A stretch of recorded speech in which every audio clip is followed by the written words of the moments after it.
Okay,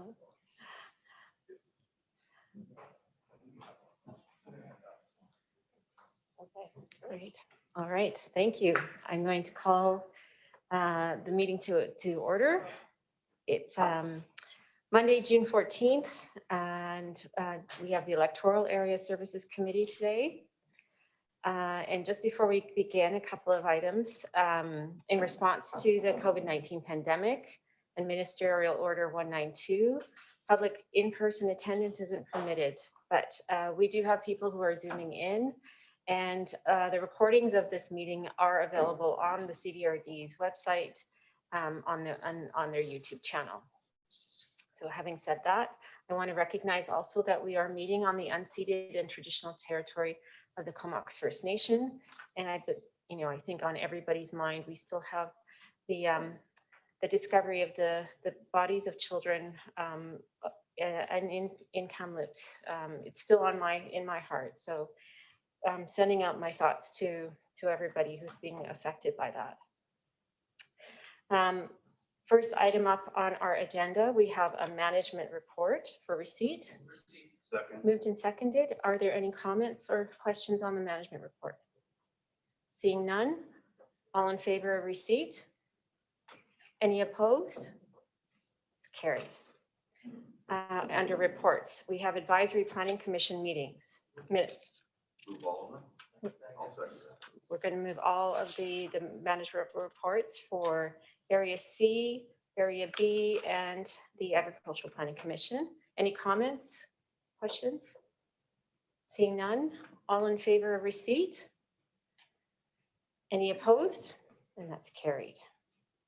Item number 2, Electoral Area C, Developments Variance Permit for 6329 Eagles Drive. For receipt? I'll move receipt. Moved, seconded, and over to staff. Thank you very much, Chair and Directors. And Dylan Thiessen is here to present this report and answer any of your questions. Welcome, Dylan. Oh, sorry. Let me.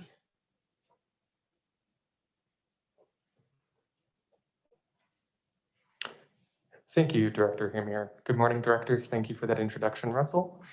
A DVPA or Development Variance Permit application has been received for the property at 6329 Eagles Drive to consider a 2-meter setback reduction pertaining to the rear lot line for the principal dwelling unit. The owner did pour a concrete foundation for the addition, not realizing that it did not meet the minimum setback requirements. So it's now seeking the setback reduction from 7.5 to 5.5 meters for the foundation and from 5.5 to 4.5 meters for the eaves. The subject property is approximately 0.22 hectares in size, is zoned Country Residential 1, and is designated as being within a rural settlement area. The property is mostly mostly cleared in the front half with several trees and vegetation in the back half of the property. An existing development includes a dwelling unit and a small accessory structure. This application was considered at the May Advisory Planning Commission meeting for Electoral Area C and was supported by the APC. As they felt there was sufficient space for privacy, there are sufficient space for the maintenance of the structure. There are minimal concerns for privacy, and the development will not detract from the rural farming character of the neighborhood and surrounding development. Mailouts were also sent to all adjacent property owners and tenants within a 100-meter radius. Staff received email correspondence from 2 nearby neighbors, both of whom were in support of the application. No correspondence that was neutral or in opposition to the variance was received. Staff recommend that the EASC support and the board approve the development variance permit application as presented for reasons very similar to those listed by the APC. Privacy concerns are not much of a consideration given that it's a rear lot line. There's still sufficient space. Sight lines remained unhindered, and there's a lot of space for the maintenance of the building going forward. I do notice that the property owner, John, and the applicant, Jason, are in attendance over Zoom, and I'm happy to answer any questions you might have. Thanks, Dylan. And would the applicant like to add anything, or your agent to the report? You can unmute yourselves. Oh, hi, it's Jason. Yeah, I think Dylan kind of has it covered. I think he covered all the things that we'd probably bring up as well. And I'd be happy if it would be supported. Great, thank you. Any comments or questions on the application? No, okay, well, thank you. So seeing none, I'm going to call the question on receipt. On receipt, are there any comments? No? Okay. We have some correspondence. We've received the correspondence. Moved and seconded. And are there any comments on the correspondence?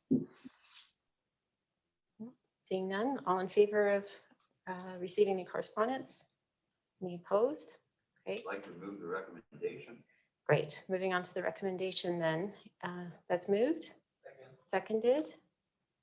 Comments? Seeing none. All those in favor of the recommendation that we approve the DVP permit? Any opposed? And that's carried. Thank you very much.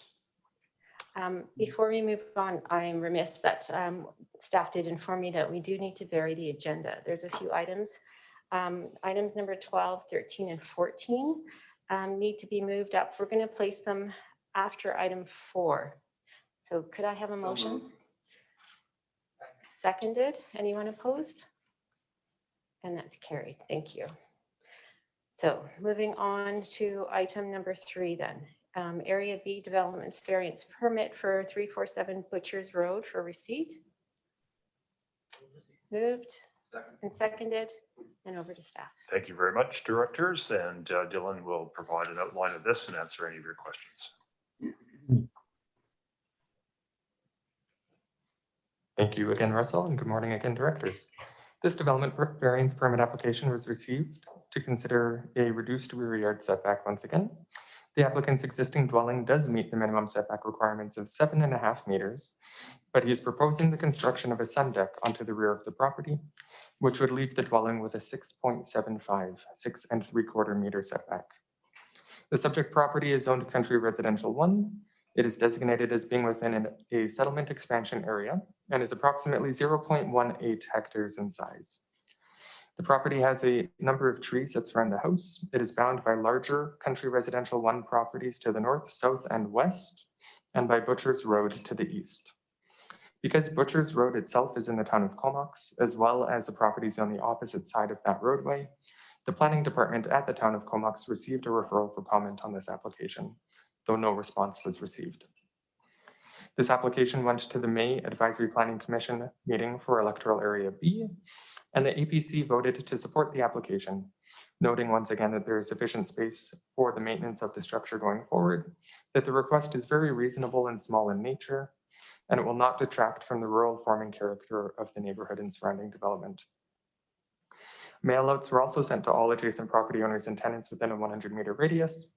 Staff received email correspondence from the owners of the property at 349 Butchers Road, which is adjacent to the property's west or rear and north or side yard lot lines. The owners are in support of the application and no other correspondence was received. Staff are recommending that the EASE support and the board approve the development variance permit as presented. For similar reasons noted in the APC, primarily sight lines are not much of a hindrance, with the rear yard being the subject of the variance. There is sufficient space for the maintenance of the structure. The rural farming character of the surrounding development will be maintained. And the owner of the property, Stefan, is on Zoom as well, if you would like to speak, but I'm happy to answer any questions you might have. Thanks, Dylan. And Mr. Gottman, would you like to add anything to the report? Everything sounded really good. I was happy with the report. Okay. Do any of the directors have questions for the proponent or staff? No? All right. Well, thank you, Mr. Gottman. Thank you. So on receipt then of the report, anyone all in favor? Any opposed? And that's carried. Move correspondence. Thank you. Moved and seconded. Comments on that? Seeing none, all in favor? Opposed? Carried. We have moved and second on the recommendation to approve the DVP. Comments? Seeing none, all in favor? And that is carried. Thank you. Thanks, staff. We are moving along to item number 4, the DVP for 1496 Jackson Drive for receipt. Move the report for receipt. Moved and seconded and over to staff. Thank you very much, Chair and Directors, and Brian Chow is here to present this report and answer any of your questions. Go ahead, Brian. Thanks. Okay. Through the CEO to the committee and the chair. First of all, the applicants are in attendance on Zoom. They're Tim and Rhoda Richardson. The subject property is located at 1496 Jackson Drive. The property is bound by residential lots to the east and west and a CVRD water utility lot to the north. This lot contains solar panels, utility shed, and underground water lines. And the subject property is not in a map archaeological site. The property is approximately 0.17 hectares in size and currently has a single detached dwelling and an accessory building, being a garage. The applicants propose to convert the existing garage to a carriage house by adding 90 square meters of residential floor area as a second story and by removing the attached shed to the garage. This shed has to be removed as it was built without the benefit of a permit. The proposed conversion from a garage to a carriage house changes how the zoning bylaw regulations are applied. And therefore, a development variance permit application is required to reduce the minimum rear yard setbacks and to increase the maximum floor area of the ground story from 90 square meters to 127.5 square meters. And the reduced rear yard setbacks are as presented. The intent of minimum rear yard setback is to provide adequate distance between neighbors for noise and privacy and to ensure sufficient space to repair the structure. A 5.5 meter reduced setback will meet this intent. The intent of the maximum floor area of the ground level of a carriage house is to maintain the relative scale between the main house and the carriage house. And the proposed carriage house, the visual impact is going to be mitigated by the location and the massing of the location of the current single detached dwelling. On May 18th, the APC for Electoral A supported their application because it would result in a multi-family experience and would not change the neighborhood. Adjacent owners' letters were mailed within 100 meters of the subject property. And as of now, we have received one support letter from 1490 Jackson Drive, which is the immediately adjacent property to the east.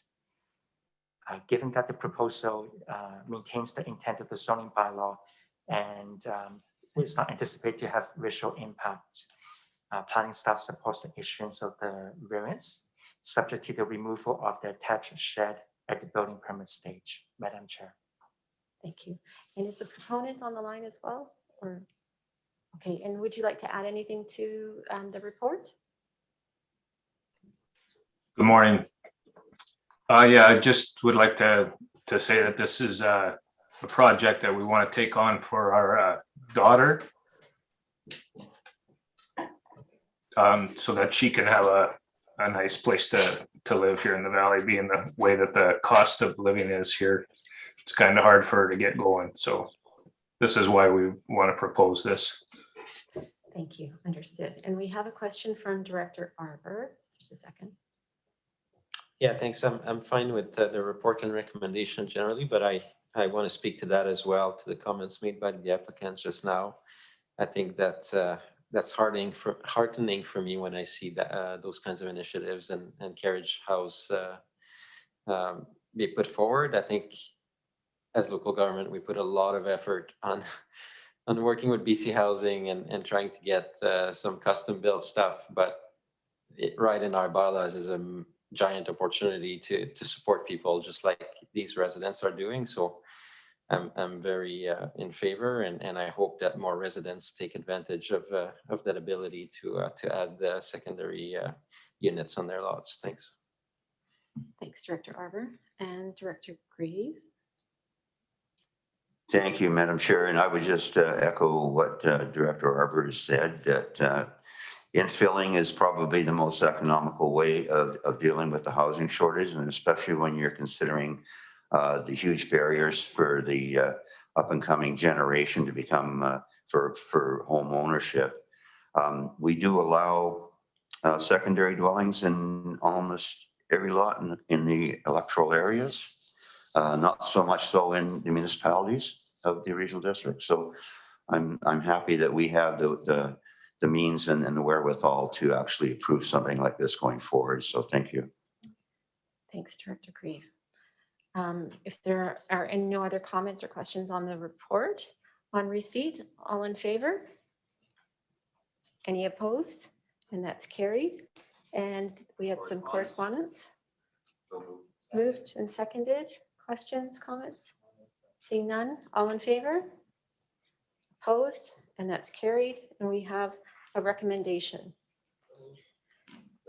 Moved and seconded. And are there any comments or questions? Seeing none, all in favor? Opposed? Carried. Thank you very much. So we're going to vary the agenda and move to item number 12. 12. If you guys want to skip to your agenda, number 12. Okay, Move report. great. And this is a request to place notice on title for 7390 Cougar Smith Road and 7460 Artella Drive. So moved, and I can second, and over to staff. Thank you very much, Chair and Directors. And Dennis Mirabelli, our building inspector, is here, Manager of Building Inspection, to present this report and answer any of your questions. And he is supported by Amanda Yasinski as well. Great. Go ahead, Dennis. Thank you, Russell. Madam Chair and the committee, this report is to recommend the placement of the notice on title for the property for the contravention of building regulations. A work has taken place on this property on a number of different buildings without the required permits or inspections that were required. A renovation was done to a mobile home where staff was required to place a stop work. An addition was done to a workshop where a stop work was also placed. Accessory building was changed to a dwelling where we needed to place a do not occupy order. And a dwelling that was moved onto the property has never been completed. And even though there was a couple of attempts, the owner's not been able to provide the correct documentation that's required to have it completed. So the structure now sits on cribbing and is sat like this for a number of years. And as noted in the report, the CVRD has initiated provincial court action on this property to address this non-compliance. By placing the notice on the title, we will show that we have taken appropriate action in the duty to warn and in the interest of public safety. I can answer any of your questions or. Thank you. And we have a question from Director Arbor. Once again, not a question, more of a comment, but I think I'll be in support of this for sure. This property has been managed in an egregious way for a long time, and I think it's good for us to take the next step. I think the homeowners had plenty of chances to try to come into compliance, and we haven't seen that. So I'm really happy to see this move forward if we vote in favor. Great. Do we have any other questions of staff on the report? No. I understand the owner is on the line, and I'll just double check that. I believe there's a phone number on Zoom. Is this Mr. Santos? You can unmute yourself.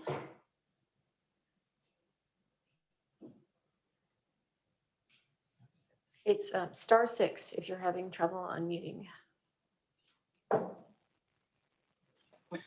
Yes, I'm here. Okay, My name go is ahead. Amanda. Can I speak now? Yes, please go ahead.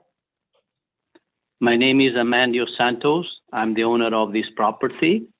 And it's about time this is brought up about the house.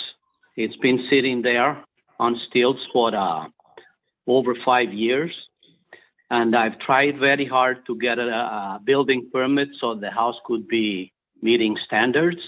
and I did not have the cooperation of the building department to do so. And it took over 2 years to keep on demanding stuff from me, just in other words, to stall me. And I haven't been able to do it. So I'm very happy to bring this up here today. And hopefully that I'll get the cooperation of the building department so I can go ahead and finish the house. And about the addition that's been done there, that's a Mickey Mouse addition so they could have access to the shop more appropriately. And I'll be glad to take that down if needed be. Okay, I believe we have a question from Director Arbor. Is this of the owner? Okay. Thank you to the owner for those comments. So the owner understands that typically people apply for a building permit and then they build. It seems like you're looking for reverse situation here to, 100%. to satisfy- 100%. Okay, so yeah, no, I think in this case, especially the way things unfolded, I don't see how we could support that, but I thank you for attending the meeting and asking those questions. Director Creed? Thank you, Madam Chair. My question is more through the staff, through the chair and the CAO. You're talking about documentation. Was it actually documentation on the building that was moved there that was missing? I'm just wondering, because when you look at the pictures, it looks to me like it's not going to take too much to finish it off. But is there some flaws in the foundation, or what particular obstacles does the owner face in bringing it into compliance? Because it's not as though this is the first person to come forward, begging forgiveness. So, Thank you, Madam Chair, and I'll ask Dennis and Mirabelli to answer that question. Thank you through the chair to the director. The documentation is for when a building's moved into the regional district is for the engineering requirements to show that the building is structurally sound, as well as the new foundation that's being constructed and any alterations done to the building are being looked after by an engineer. There was an attempt to put in a permit in 2017 where they were unable to provide us that documentation, where an engineer could not give us the certification to say that that was going to be sufficient. And so we had to cancel that application. so basically, you're needing a sign off from a professional, correct? That's correct. An Okay. engineer for the structure to make sure that it's safe for where it's going and how it's being placed on the foundation that's required for that structure. Thank you. I don't see any other questions. Okay, on receipt then, is. Can I speak now? Well, you did have a chance to speak. Do you have any other comments on your? I do on this particular one. Yes, I do. Well, first of all, I must tell you that house was brought in by somebody else, and I took the property over when it was time to do so, which I've done. And I never had the cooperation from the regional on this building permit application that I put in. And today, I have everybody on board to apply for that building permit today. Okay, so I'm ready to move on as soon as I can get a building permit. I'm ready to put in the application sometime this week. Madam Chair, I'll just clarify that it is for this reason that notice on title is so important. It is something that warns potential purchasers of the need to resolve matters that exist. And there is still the opportunity for Mr. Santos to come forward and rectify the situation and work through the requirements. But By you adopting this resolution, it will put in motion staff to register that on title, and Mr. Santos will still be provided the opportunity to rectify. If notice is put on title, then there's a process for it to be removed once those matters are resolved. Thank you for clarifying that. So the notice doesn't impact the owner's ability to continue to work through the process. And then there is a process to remove that notice. All right, thank you. So. Yes. Okay. I so- I appreciate that. Can I add something else here? I've moved many houses on the regional district, and I never had any problems in the past. I've been here for 30 years in the valley, and I had a very good name. And now my name is being tarnished. I don't know by whom, but it's been tarnished very badly with the regional district. And this is not fair to me. And this is totally unfair. I own a house, I own a property, 5 acres on regional of Nanaimo, and for 7 years, and I never had a single problem with this property there. So there's something going wrong here on the in this regional district about me, and I'm really fed up with what's going on. And we got to put a stop to this. I'm ready to do whatever it takes to get this job done. So please be fair with me. Thank you, Mr. Santos. Thank you. And I think we've already moved on receipt. Yes. And did we vote? Okay. So the report has been taken, and your comments have been taken.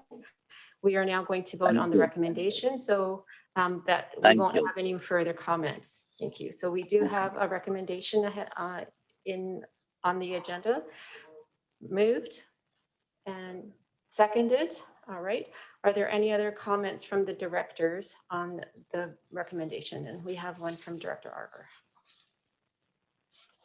Yes, thank you. I just want to note that this property has been the object of many resident complaints in the neighborhood.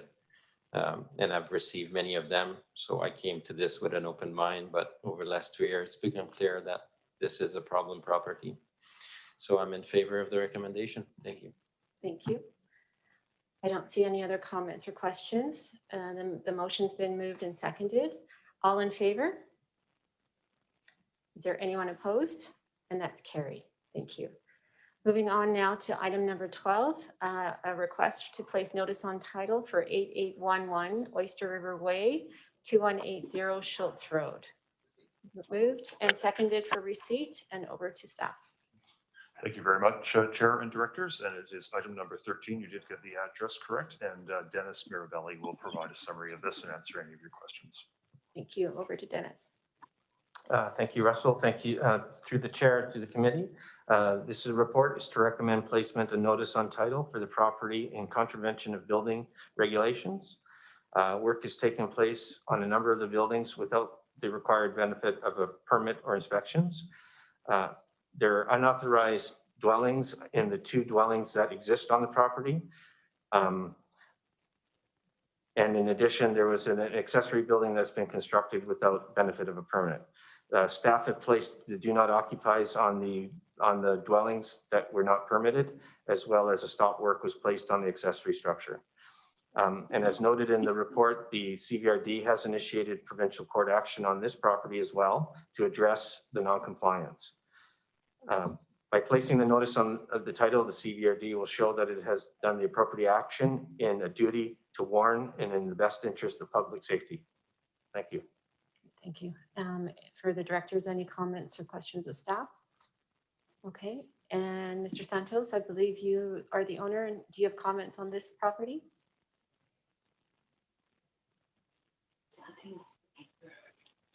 Yes, is that for me now? Yes. Yes, yes, I'm the owner of this property, and I have a few things to tell you about. First of all, no permit has taken place there because no building was supposed to be put up without permit or no permit. But this outbuilding that the building inspector is referring to was done by a renter of mine, not consulting me, not asking for any permission or anything like that. He just went ahead and did that building. So when I seen that, I told him not to do that because that is not what we've agreed to it. And he had no business to putting up buildings on a property that doesn't belong to him. So anyway, in the meantime, the regional came there and they've done the inspection on it, and they found that. And about the 7390, the building beside it, which I believe is the address is 2180 Schultz Road. This building was put up 28 years ago.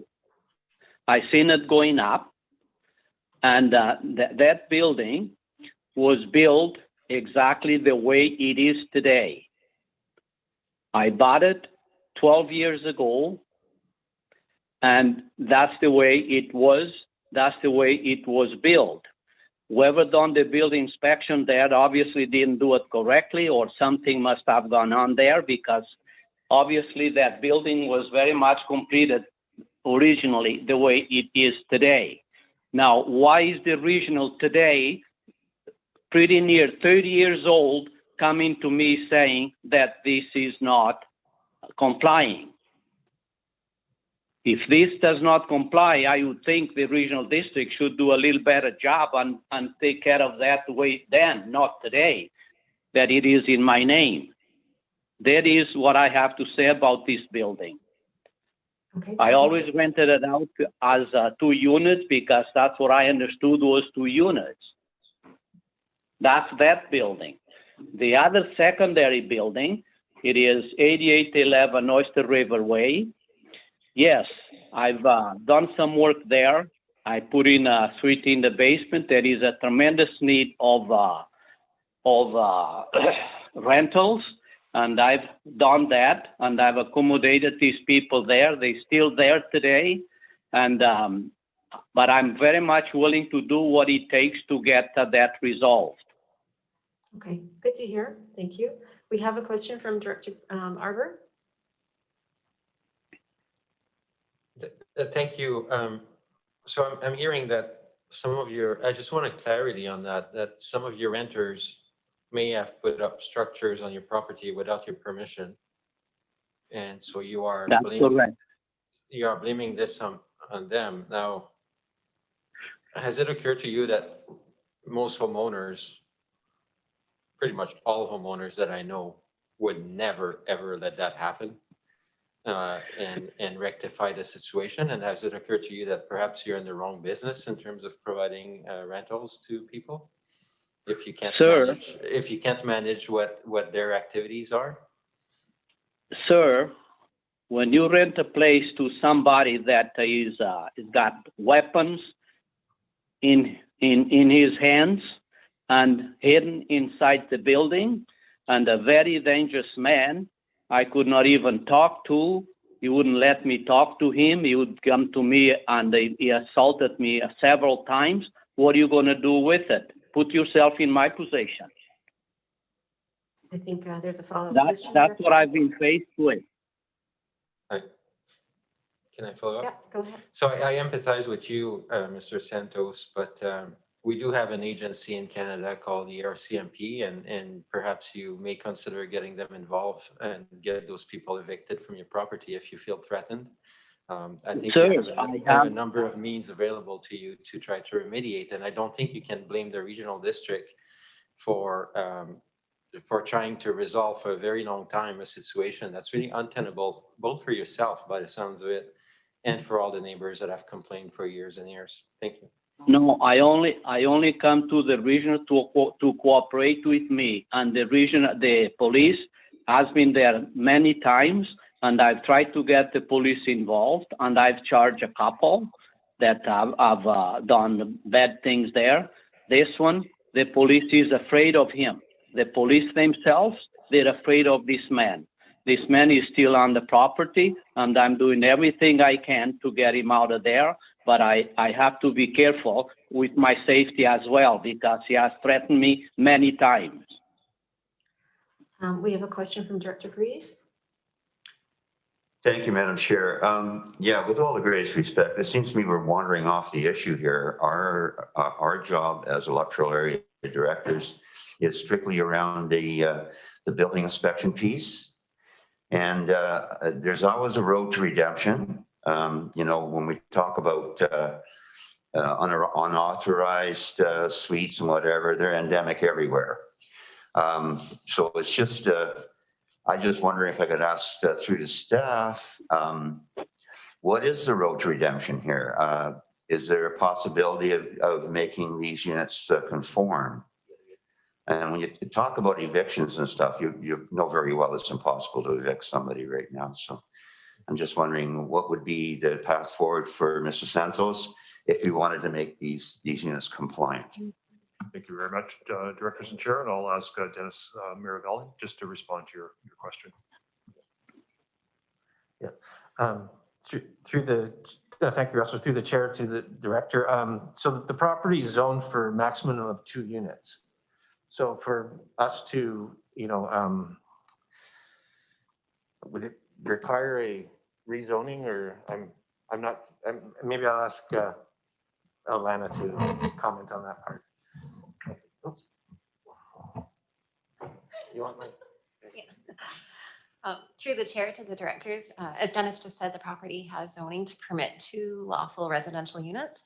So certainly if Mr. Santos or any other owner was seeking to comply with our bylaw, they would start there. And then they would go through the process, working with Dennis and his team to ensure that the unit construction and any alterations that have been made to the building met the building code. Yeah, just a second. Thank you. Further to that then, so basically it means taking out the kitchens, right? In the units so that they don't have a capacity to be a standalone suite. Through the chair to the directors, essentially, yes. I mean, that's the heart. We have in our zoning bylaw, we clearly state what constitutes a dwelling unit. Yeah. And so what we see on site right now, I would clarify though that the units that are in the accessory building, I wouldn't suggest that, I mean, there are a number of issues that would need to be dealt with there. If those were the 2 or one of the ones that he was seeking to keep. I would just say though, that this has been, there have been a number of conversations with Mr. Santos about how he could work to comply with the bylaw. This isn't, with all due respect, this isn't new information for this owner. Well, maybe this meeting today might sharpen minds on both issues. So thank you. Thanks, Director Grieve. And I also just want to echo staff's comments that these notices on title do not hinder the owner's ability to rectify the situation. I mean, they're for future purchasers if this properties were to go up for sale. So I really recommend that the owner do work with our staff, rectify the situation and clear up you know, any issues that are still there. Are there any other questions on receipt of the report? Hearing and seeing none, all in favor? Any opposed? And that's carried, and we have a recommendation. The recommendation has been moved and seconded. Comments or questions on that recommendation? Seeing none, all those in favor?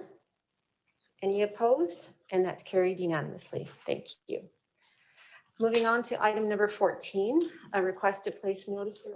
Oh, so we can go to 5. Thank you. So they've just coming on. So we'll just queue up the proponent and then it's item number 14. Yes. So we'll go back to 5. Okay, sorry. Staff have just advised me we're going to move back to 5 because the person around item number 14 hasn't come on the line. So we're going to move 5 and seconded, and this is a DVP permit for 1615 Seaview Road. That's been moved and seconded, and over to staff. Thank you very much, Chair and Directors, and Jody is here to present this report and answer any of your questions.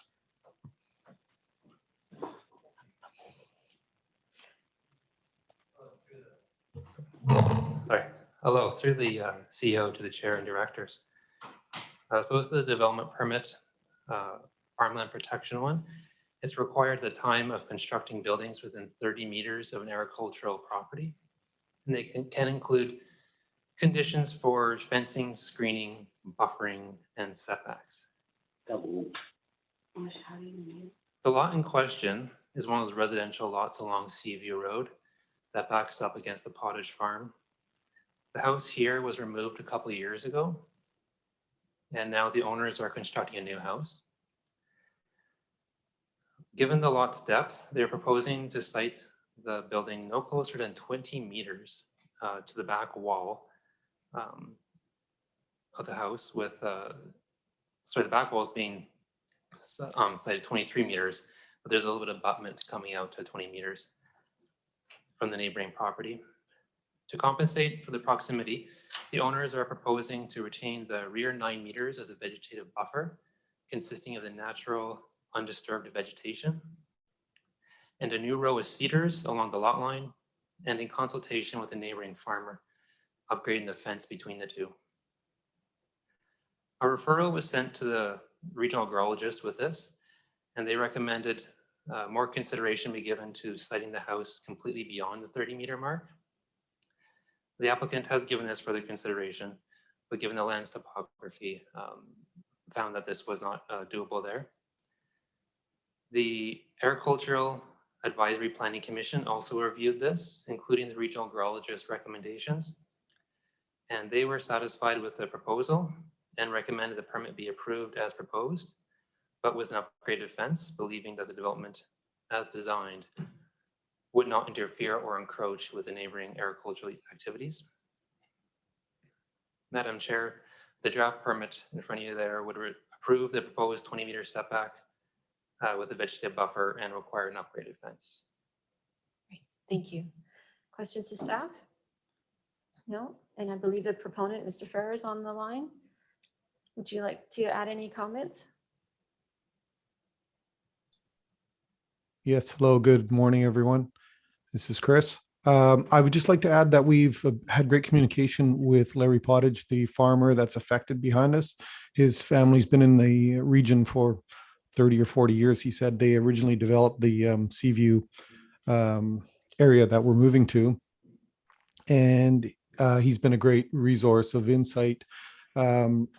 His daughter lives right beside us. So he said to the placement that we're looking for the house is probably the best area, because he says to keep it as high as possible due to seasonal flooding that's down in the front of the property. So that's what we're looking at. And I really hope that this gets approved. Thank you for today. Thank you. Any other questions? Well, I want to thank you for reaching out to that neighbor. Farmland protection is a big issue in the regional district. So much appreciated that you've made that, made that move. I don't see any other questions or comments. So on receipt, are there anyone opposed or? Nope, I don't see anyone opposed. So that's carried. And we have a recommendation moved and seconded to approve the DVP. Comments, questions? Right, all in favor? Are there any opposed? And that's carried unanimously. Thank you. And thanks to staff. Okay, we're going to move now back to number 14. The request to place notice on title for 60 Salisbury Road for receipt. Moved and seconded and over to staff. Thank you. And just one moment, we're just waiting on Dennis to return. Oops. Thanks.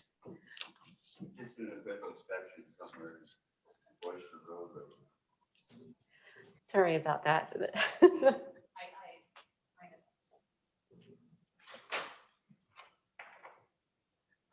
I'll take a pause. Okay, and we do have the representative. Okay, thank you. Yeah, I'm here on the call. I'm not certain what you need from me, but I'm listening. Okay, well, we'll just wait for staff to come back and they can give the report. And then if you've got comments, we'll ask for them after that.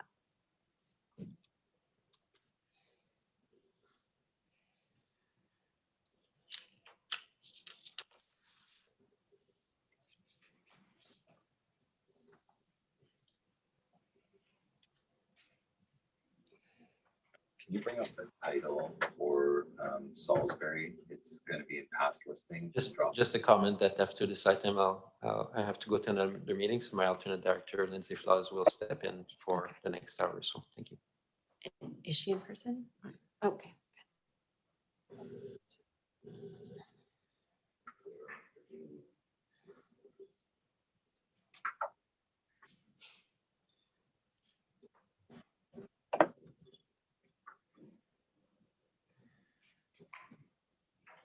Wow, Dennis went to the other end of the building.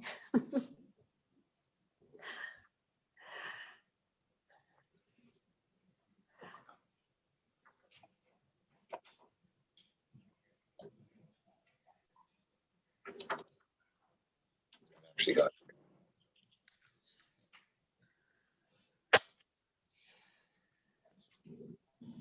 Sorry about that, Dennis. So we've just moved and seconded on receipt, and we're moving it over to you. So thanks for.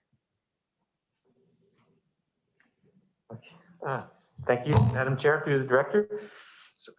This is 60 Salisbury. This is a report to recommend placement of notice on the property title for contravention of building bylaw. Work has taken place on the property without the required permits and inspections. There's a large deck and carport addition added to the house, as well as a renovated basement. And in addition, 2 structures were constructed in the rear of the property, one smaller building and a large 2-story carriage house. Staff worked with the owners to attempt to meet compliance, and back in October 2019, they received a development variance permit to address the height and location of the buildings. The next step was to get the building permit, and the owners have yet to complete that requirement. And we understand now that the property is once again for sale, and I believe that they would prefer to sell the property rather than complete the work. So by placing the notice on title, we'll take the appropriate action for the duty to warn, and it may encourage the correction of the issue in order to complete the sale. Thank you. Thanks, Dennis. Do the directors have any comments to staff? I don't see any. And I believe the owners on the line, do you have anything to add? I'm not sure if the owner's on the line. John, are you on the call? Oh, are you the representative? I'm the owner's realtor. Okay. Sorry, I'm not prepared for this meeting. I just heard about it today. It's very last minute for the owners as well. I believe they've done everything to comply. They've sent me records. They've got professional tradespeople involved. They've had geotechnical surveys, site surveys. They've been overwhelmed with the process, just with not getting clear communication from the regional district. They feel frustrated. When we brought the property to market, we disclosed all of these items, and the subsequent purchaser is aware, and I believe will move forward with correcting the deficiencies. We shared all the information in the interests of full disclosure. So I guess my only question is what you're suggesting you register on title. Is it the title being affected under the Local Government Act, or is this something different? Maybe put that over to staff regarding the notice. Through Madam Chair, the notice on title is through the community charter, section 57 on the community charter. Okay, yeah. So this is something that I'm not familiar with, and I believe the owners just got a letter today saying that there's a Zoom meeting. So I don't know what you're looking for from us, or what I can do to help in this matter at this time. Okay, thank you. I just have a question from Dr. Arbor. Thank you. Question to staff based on the comment from that we just heard. So how many pieces of communication, or what's the trail on this file from the regional district perspective? How long does this go back? And does staff agree that the owner has expressed a lack of clarity from the regional district on this issue? Through Madam Chair and the director, this goes back since 2019. And the process, staff has continuously communicated with the owners. We've documented everything in writing. And my understanding that the stumbling block had to do something with their septic filing, and their septic field would need to be redone or increased to make, and this was an additional cost that I believe they were not prepared to deal with. We've helped them along the way with everything. In fact, helping them find the professionals to assist them with all this. So I'm not sure where we were unclear on that, but So here's where the miscommunication is from my perspective, based on the communications that I've had with the sellers.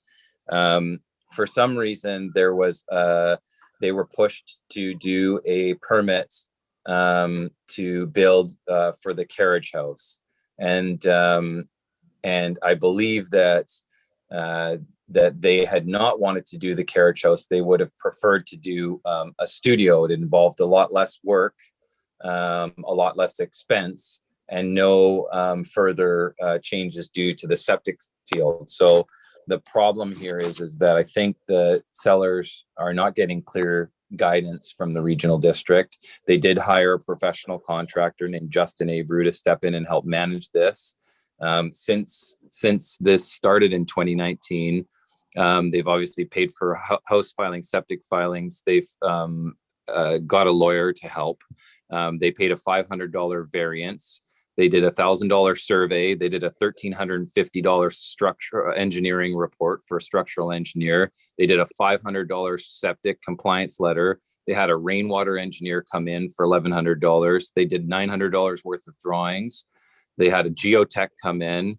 So they've really tried to work with the regional district in any capacity they know how. But I know that the homeowner, John in particular, is very patient, and he felt like weeks or months would go by without any communication from the regional district. So I don't have a problem with the regional district, but I know that John feels like he wasn't getting the right communication in a prompt manner. And now obviously this is another example where the homeowner receives a letter on the morning of a Zoom meeting and is not prepared. And I whatever recommendations are being made, I think should be tabled for a longer period of time so the subsequent owner can get involved and understand, where you guys are going with this.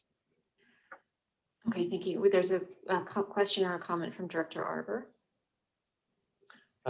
Just a couple of comments. So just one last question to staff is whether there had been discussion with the homeowner about the potentiality of having a notice and title. And second, as our CEO said earlier, a notice and title would not necessarily hamper the ability of the homeowner to keep working towards getting in compliance.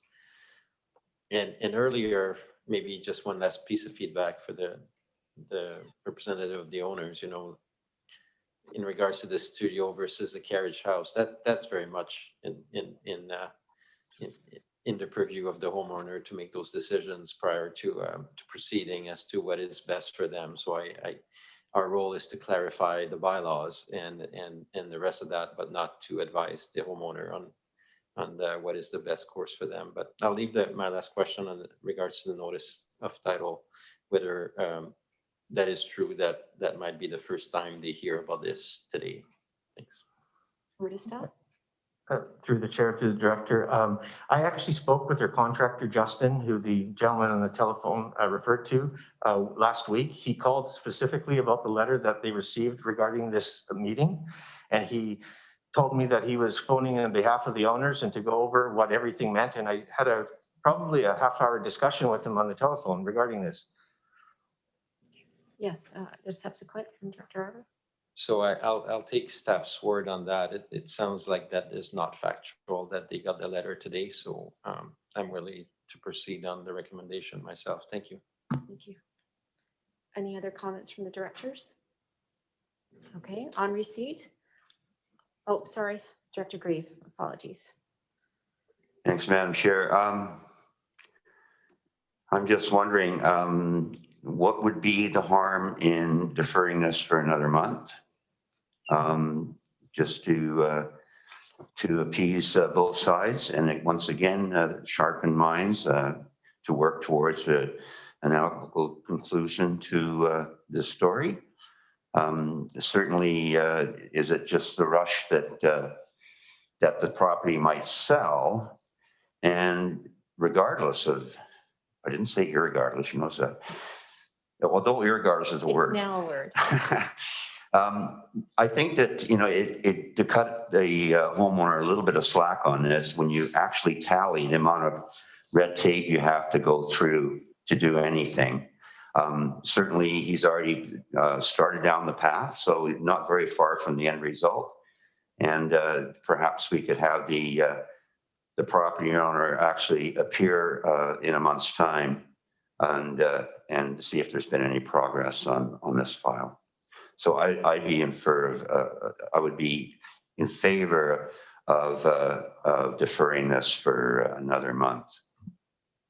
Would staff like to comment around the timelines that involved? Because the septic, I think, is going to take more than a month, but I may be wrong. So.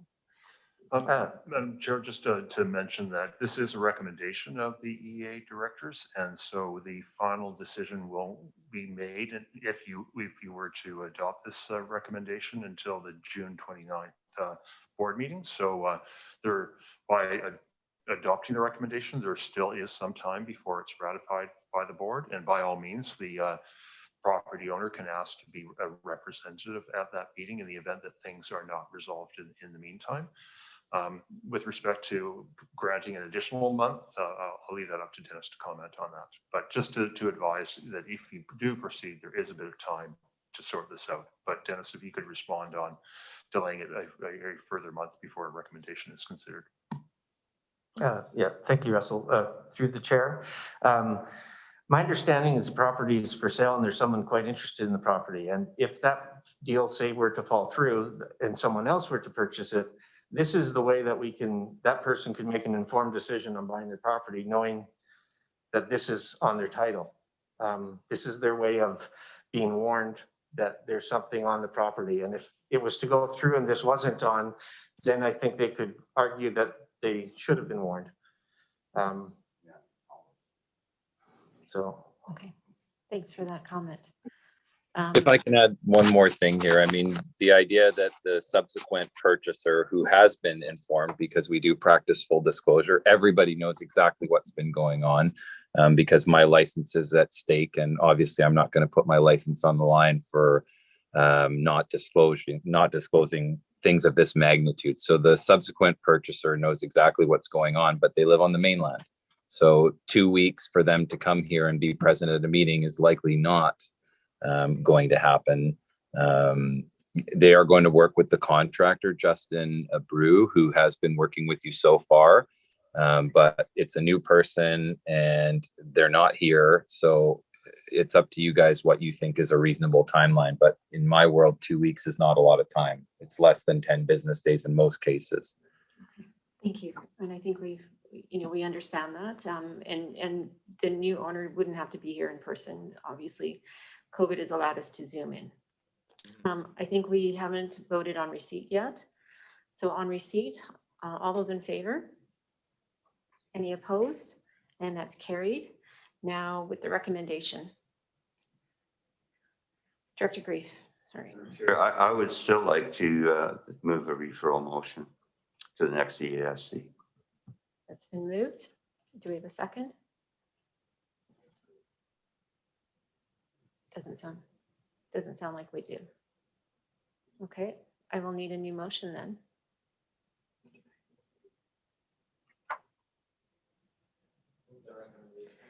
We have moved the recommendation. I will second. And Director Green, do you want to speak to that motion? Yeah, no, just to make a comment that I think that 2 weeks is sufficient for the homeowner and the realtor and everybody to get back. And I'll definitely support you and the proponent if in the next 2 weeks we see progress before the board meeting. We have another chance to vote on this is what I'm saying. Thank you. Thank you. And I also wanted to support the motion just because I see, I mean, with all full disclosure, if the new owner knows exactly what's going on, this notice of motion, a notice on title, I don't think is going to hinder any kind of sale. because it's all been declared. More of it, it's a liability for the regional district to not disclose this to. So the motion's been moved and seconded. Any other comments? Director Grieve? Thanks, Madam Chair.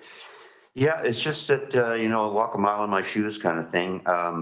I imagine we've all had dealings with, well, I guess we don't if we live on Hornby Island with building inspector and situations, but I can tell you the change goes out the door really fast, ka-ching, ka-ching, ka-ching.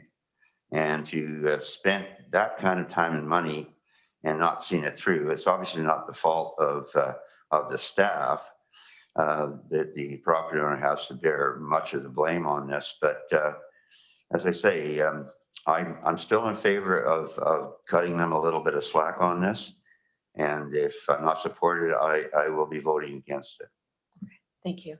And I agree. I think in a couple of weeks before it comes to the RD, if we see some change, I mean, we might very well vote against it. So on the motion, all in favor? And opposed? Okay, we have Director Grieve, and that is carried. Thank you. I think we'll move along to the next one and then maybe take a break right after that. So we are on item number 6, Electoral Area B, Agricultural Land Reserve, non-farm use for 2274 Anderton Road. For receipt. Moved, and I can second that. And Madam Chair, I'm just going to remove myself from consideration of this matter as it's within the Agricultural Land Reserve. My wife is the chair, and just to avoid any perceived conflict, I do not include myself in these matters. So James Warren is here as the acting deputy CAO. Great, thank you. And oops, you have to.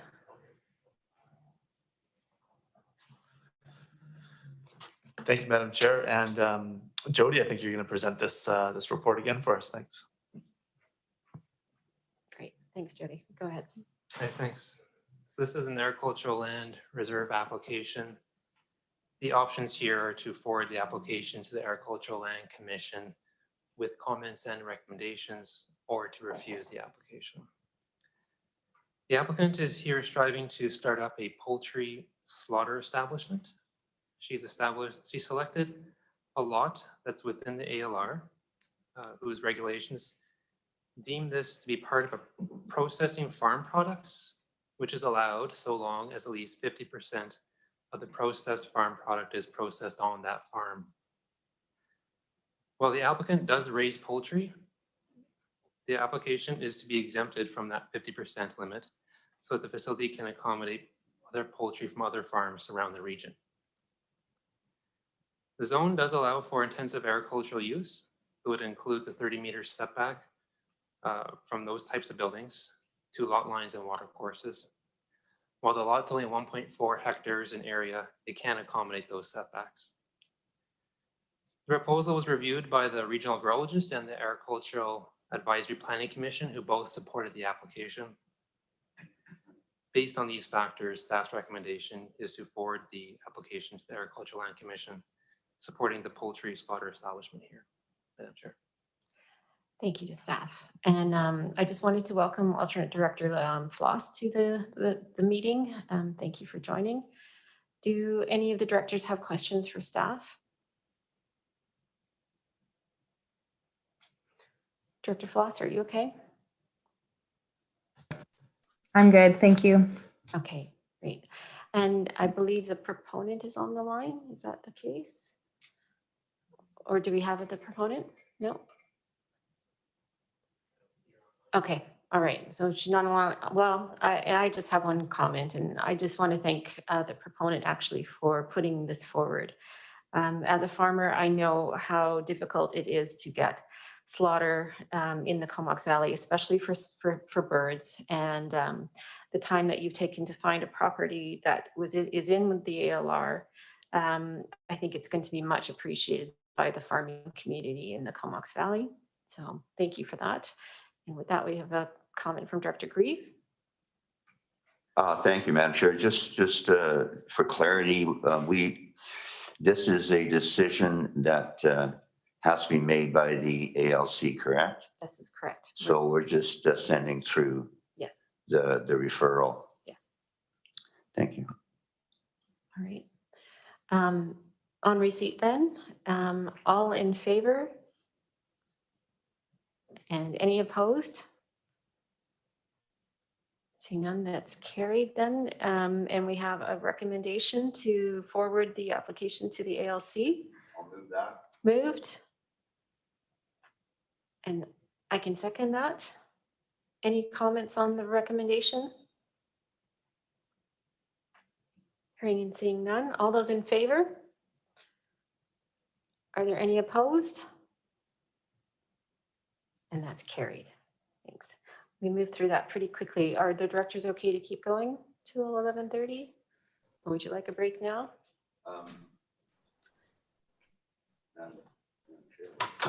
Go ahead. Thank you very much, Madam Chair. Given that the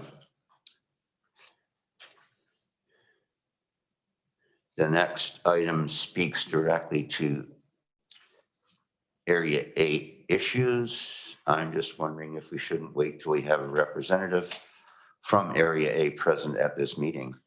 We do have alternate director Floss on the line. We do? Yes. I'm here. Hi there. Hi. Are you okay to move forward? Okay, all right. So item number 7 then, Electoral Area A, Union Bay Estates, requirement for provision of parkland or payment for parks purposes for receipt. Move it. Moved, and I can second. Over to staff. Thank you. And Jody McLean will introduce this report and be available to answer any of your questions.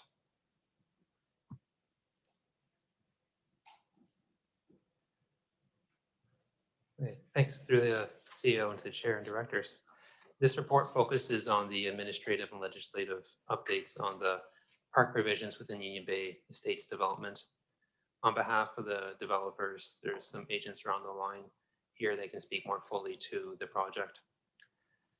So just as a reminder, the Union Bay Estates developers were granted rezoning back in 2010, which allows for them to subdivide and develop the lands for up to 2,900 residential units. A condition of the rezoning was registration of a covenant known as the Master Development Agreement that legally locked in commitments that were made during the rezoning process, including the provision of 16% of the land for park use, predominantly along the Washer Creek area and trails along the shoreline and the rail line.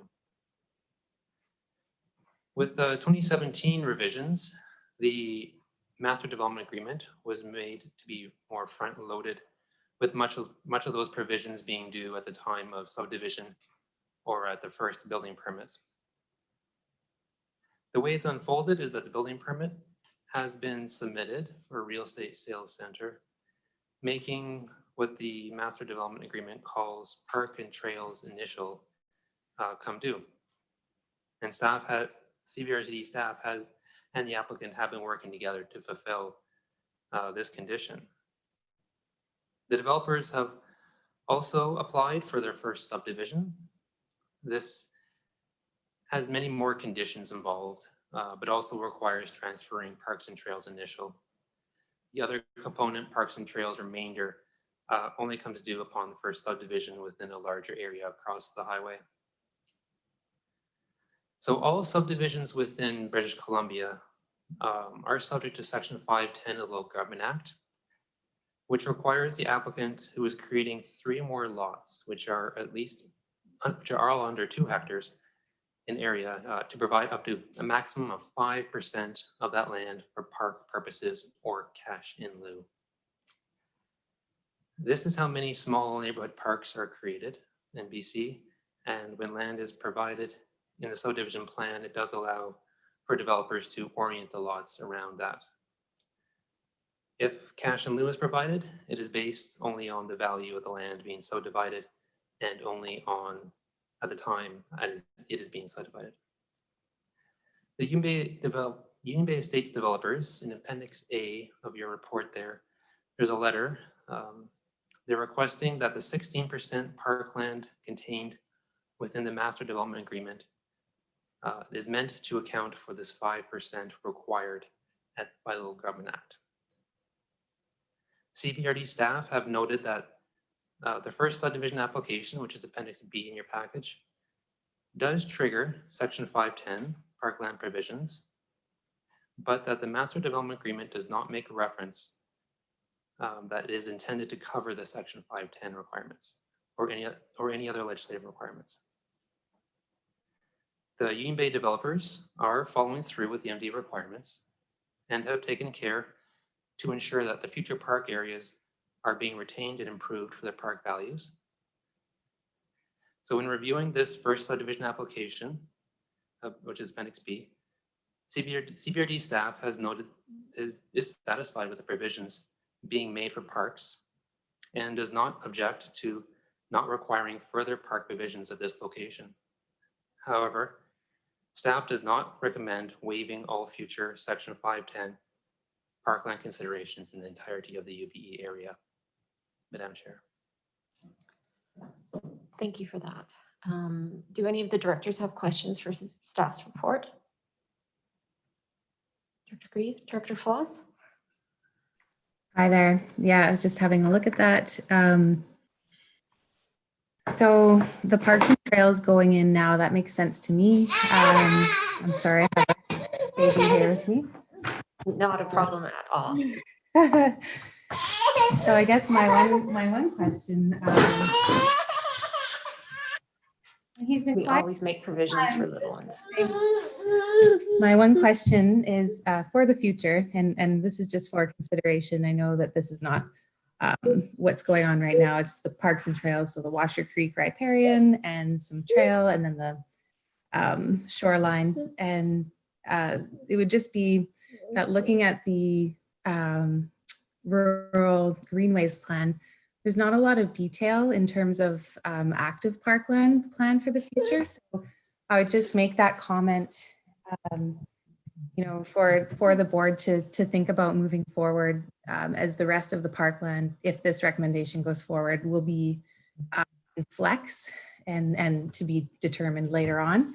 But the active parkland being, you know, the places where you can develop a playground or a place, just a little community meeting space that's a little bit more on flat ground versus more undevelopable riparian land that you can kind of nature trails in. So that's the thing that kind of that jumps out to me as being important to think about moving forward. But I do think that right now, what's being tabled makes sense.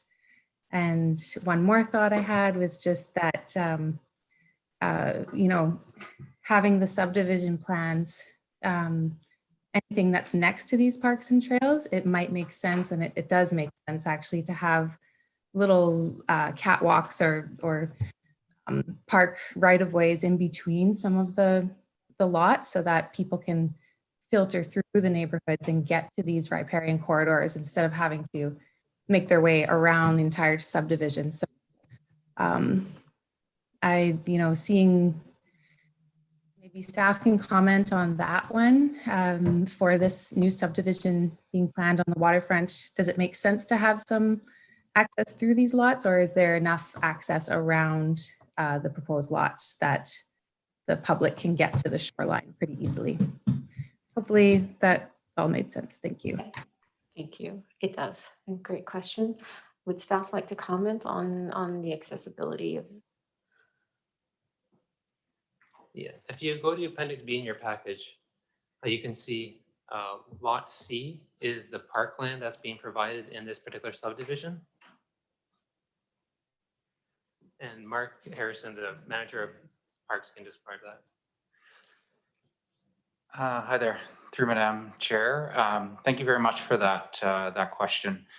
In terms of the flow through on the subdivision that's in question on the east side of the highway, that is all strata subdivision in there. Parks staff is comfortable with the access that is being provided at each end of that subdivision. And as part of the statutory right-of-way agreement that's going to be in place, we have assurances that the public can walk through freely through that that property along the road, and I believe there is plans for a sidewalk along that that road dedication. Does that answer your question, Director Claus?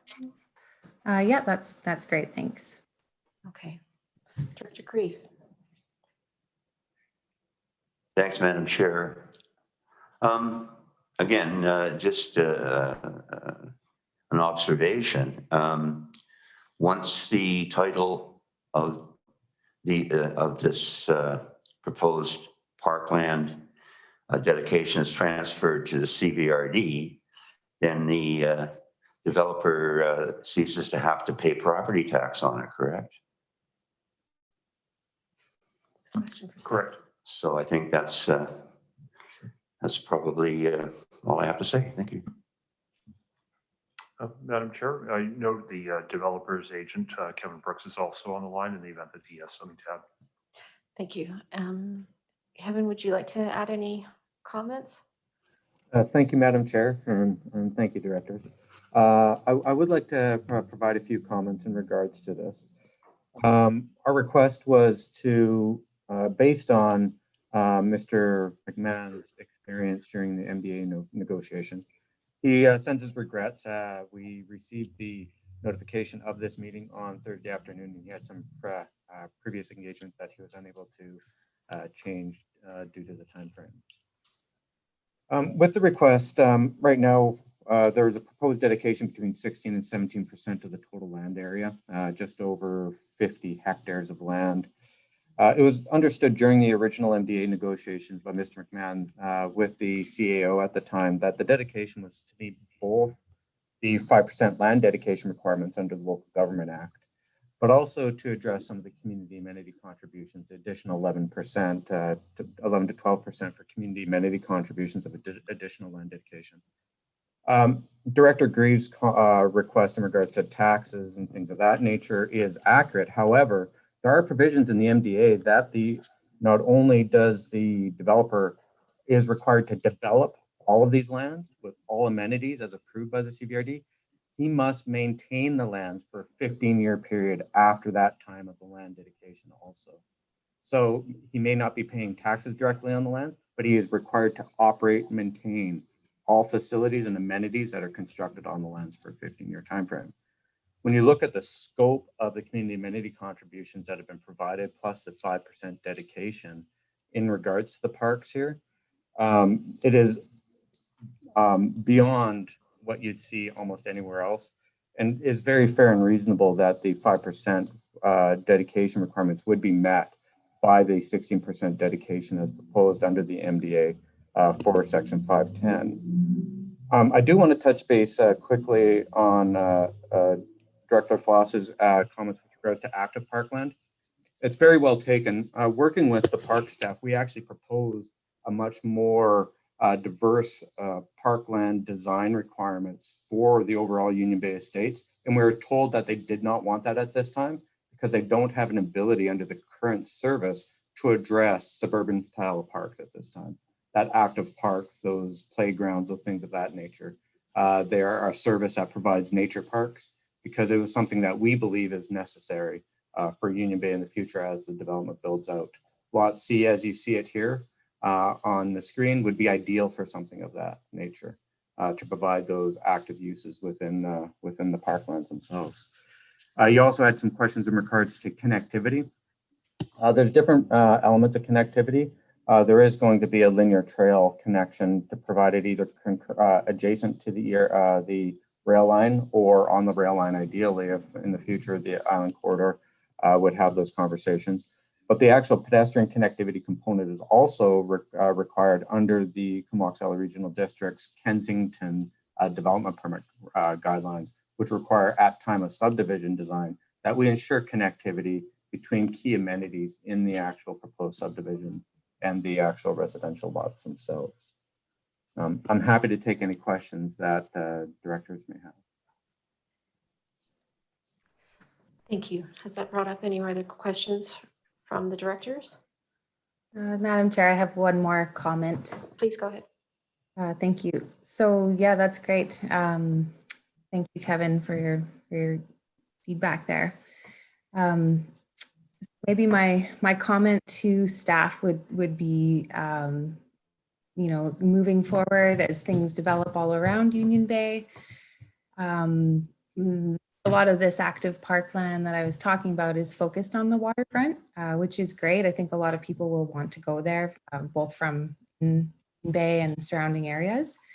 But there is still quite a bit of development up McLeod Road, which is probably more than a 5-minute walk away and down a steep hill to these areas. So people would potentially drive with their kids, or if they're an elderly person, they might not be able to make that walk. So thinking in the future, you know, trying to build in some of those active park pieces, even small ones, kind of away from that downtown area as well, might be a good thing to consider. Thank you. Thanks, Director Floss. And if I could just add to that before staff answer the question, you know, that idea of active parkland, does that need to be decided on now? Is there a future, if we approve the recommendation that's before us today, does that inhibit any future parkland planning that's being done on the site? So I'll turn it over to staff. Thank you. I think Mark Harrison has some input, and I can speak more to the legal requirements. And I think you have to just. Does that work? Can you hear me? Yeah. Yeah, through to Madam Chair. I just wanted to clarify a little bit with the active park piece that's kind of being brought up. At this stage, the parks were just seeking land. So at this stage, it hasn't been decided on what can go on that land. So within our service, it is a nature park service. And so we don't have that ability to develop municipal style infrastructure. It's just not how our park service is set up. But that doesn't mean that can't be done at a future date, as long as we have the land available to do so. So I think at this stage, we're looking at the land. And then one thing other, just for consideration with the 5%, if we did get the 5%, then we could take little slivers for access, as Lindsay was kind of alluding to. It does give us that kind of ability to address pieces like that, or pieces where we think that we might need additional future space for active parks such as playgrounds, et cetera. Okay, thank you. Thank you. Any other questions? Okay, seeing none, then we'll just vote on receipt first. All in favor of receipt? Any opposed? And that's carried. We have the recommendation for the 51.3 hectare park amenity contribution. That's moved. Second. Seconded, Director Floss. Any comments or questions on that recommendation as it stands? Seeing none. All those in favor? Any opposed? And that is carried.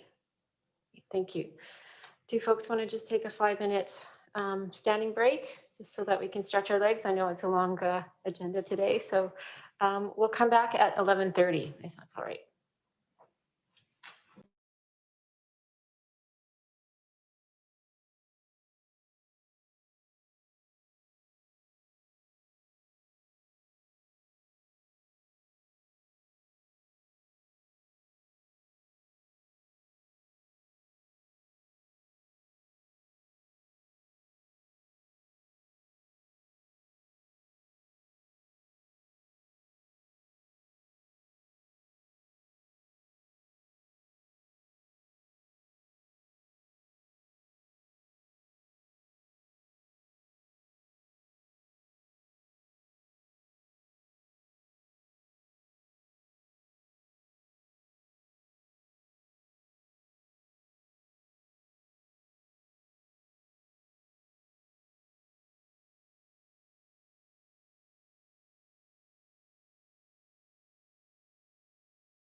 All right, I'll call the meeting back to order.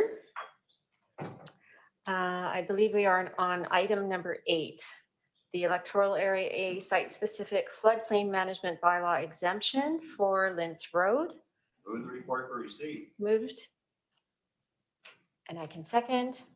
And over to staff. Thank you very much, Chair and Directors, and Brian Chow is here to present this report and answer any of your questions.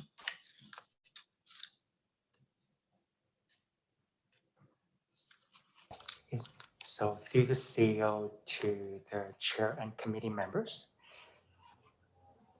we received a floodplain management bylaw exception application last month. It was presented to the Electoral Area Services Committee on May 10th. And the committee requested the CVLD staff to meet with the applicants to discuss connectivity with the Royston Seaside Trail. For background, the subject property was created as a lot line adjustment between 2 adjacent lots on December 9th, 2011. No new lots were created in this lot line adjustment, and the CVLD did not have any legislative authority to request parkland dedication for trails. In general, there are 2 ways for a local government to acquire parkland from planning applications. The first one, which was actually mentioned by Jody earlier, is Section 510 of the Local Government Act, which enables the local government to acquire parkland or cash in lieu if there's a subdivision proposal involves 3 or more lots and where the smallest lot is 2 hectares or less. The second way for local government to acquire parkland is when there's a rezoning application pursuant to the Rural Comox Valley OCP Community Amenity Contributions Policies, in which the applicants propose to increase density or increase commercial industrial floor area. And this power comes from Section 482 of the Local Government Act. Parks and planning staff met with applicants on May 12, 2021. It was a productive meeting. The meeting explored options and opportunities for future trail connectivity. Both parties agreed to have ongoing discussions to improve safety and experience for trail users outside the framework of the floodplain management bylaw exemption application. So staff, so this presentation is for information only, and I will bring your attention back to the previous staff report in which staff recommends the board to approve the floodplain exemption request in order for the applicant to build their residential buildings, Madam Chair. Oh, and the applicants are here. They're Tim Slater, Peter Dunton, and the agent's name is Bill Lane. So they're available to answer any question as well as I will answer any questions you may have, Madam Chair. Great, thank you. And we have a question from Director Grieve. I think I'll wait until I hear from the agent. Sure. Okay, Mr. Lane, would you like to make any comments? No, I think that covers everything. Brian seems to be working very hard and helping us out with this. Great to hear. Great to hear. Madam Chair, could I just clarify from staff that it is your recommendation that the recommendation from the previous report be considered by the EA directors at this time and endorsed? So I'll just ask if Lisa could draw up the previous report so that recommendation can be presented because it's not on the covering agenda. Right, so we haven't approved the recommendation yet. Yeah. Okay. So just for when you go to consider that. Okay, thank you. Okay. We're going to go back to Director Grieve for his question, and then staff can do that. I'm just wondering if you could bring up the picture of the lot of the subject property. What page is that on? This one, the color picture? The air photo, Okay, sorry, we just passed that. page 7.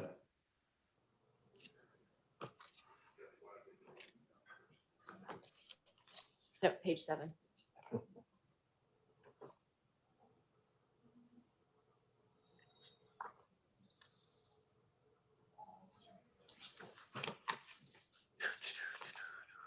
Well, that's coming up.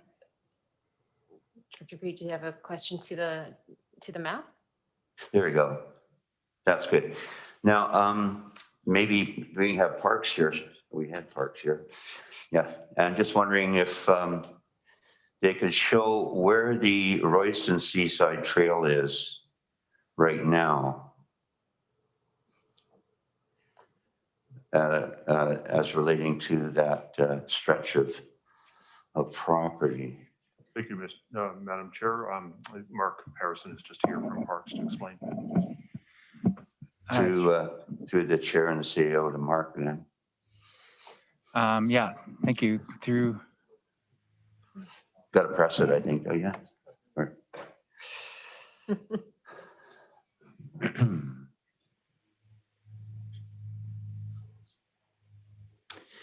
Yeah, thank you through Madam Chair to Director Grief. If you looked at the form one, the ortho, you can kind of see a little bit of a pathway that goes to the north. So basically the Seaside Trail is on the north side of that subject property. And then it now currently goes down Lintz Road out towards the Island Highway, and then follows south down to Marine Drive, and then connects Marine Drive east. And then we've got the Royston Seaside Trail continues east along Marine Drive. So basically between Lintz Road and Marine Drive, it comes away from the waterfront.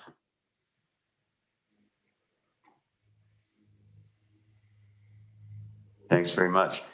So just a little bit of Uncle Eddie history again. You know that the Royston Seaside Trail was an old right-of-way that we turned into a trail with a grant from the province. The city of Courtenay has been working on their end from the airport, and there are properties that the city of Courtenay are proceeding to actually buy the right-of-ways back from the owners that actually were able to buy the right-of-way years ago in order to get the continuity.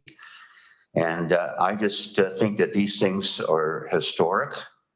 I'm just wondering if there's some appetite from the property owner to give up a couple of meters along the foreshore so that we could continue the trail through to Royston.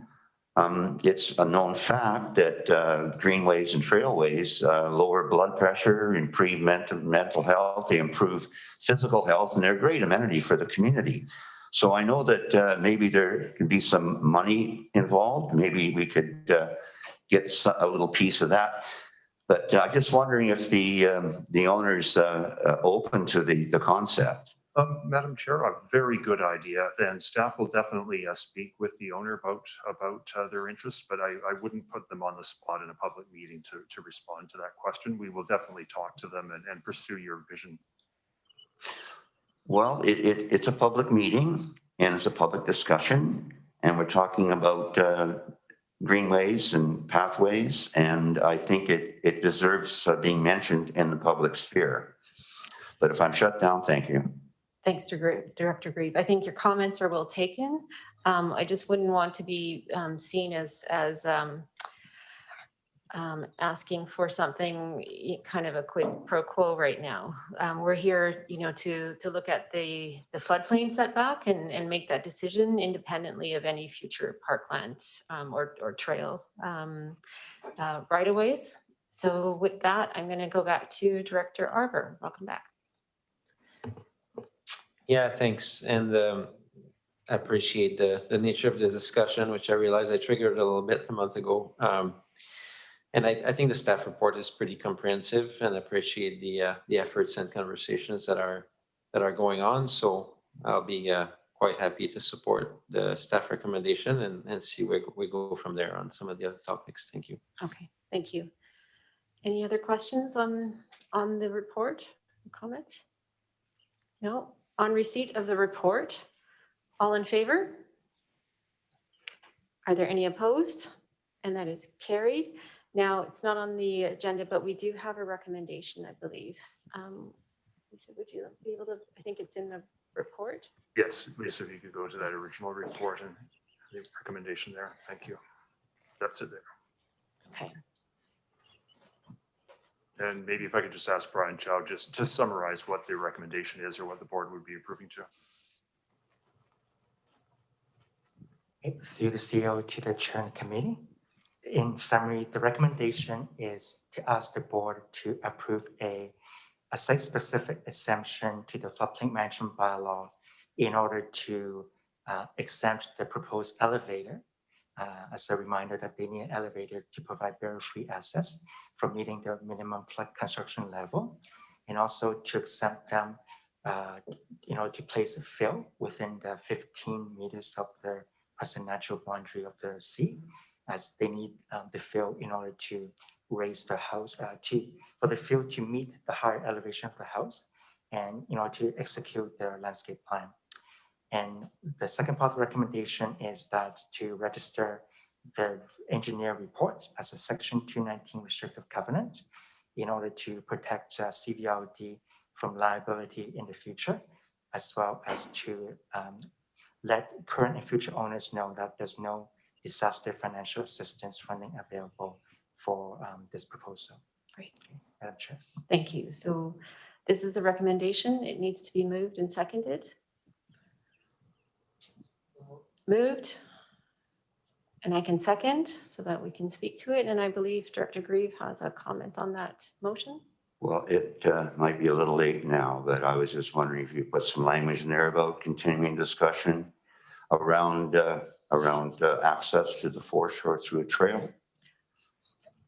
Madam Chair, what I would suggest is that maybe as a separate motion, it would be ill-advised to make as a condition of a development permit or other application that an individual makes, them negotiating with us on the purchase of their property. So you should separate those two items. This is my recommendation. Thank you. And I definitely would recommend, or I would entertain that motion afterwards.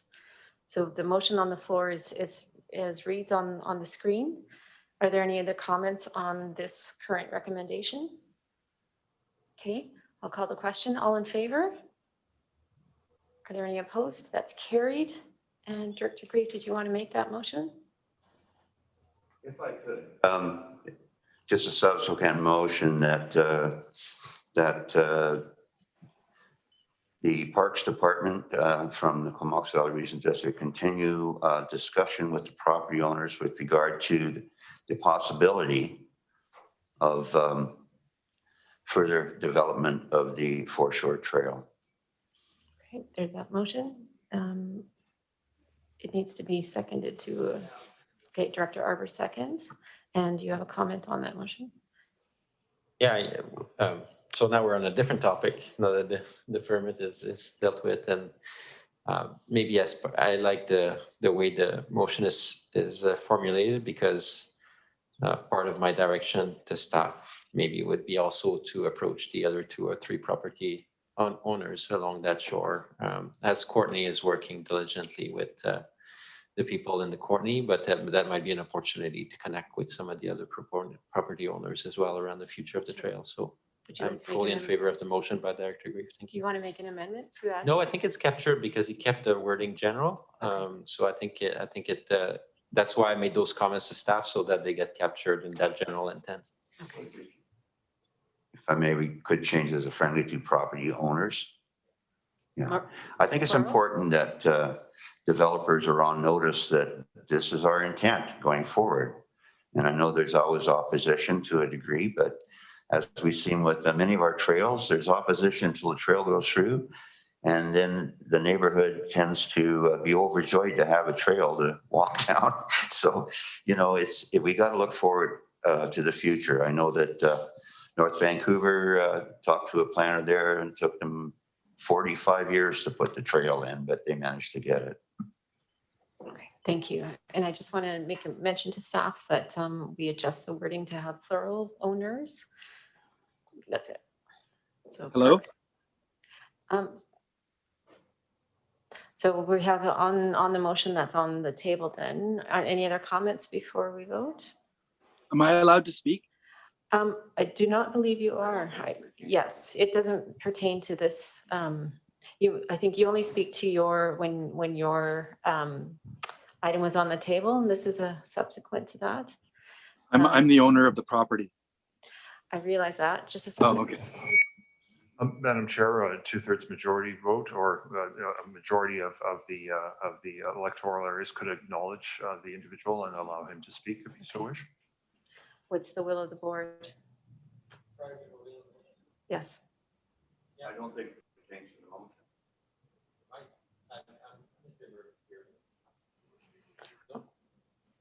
Okay, I will vote with it as well. So we'll allow the owner just to speak to that motion then. Okay, thanks. My name's Tim Slater. I'm not a developer. I'm just building my home. And I was on the Board of Variance and the Advisory Planning Commission and the Parks Board for over 18 years in the community I lived in prior.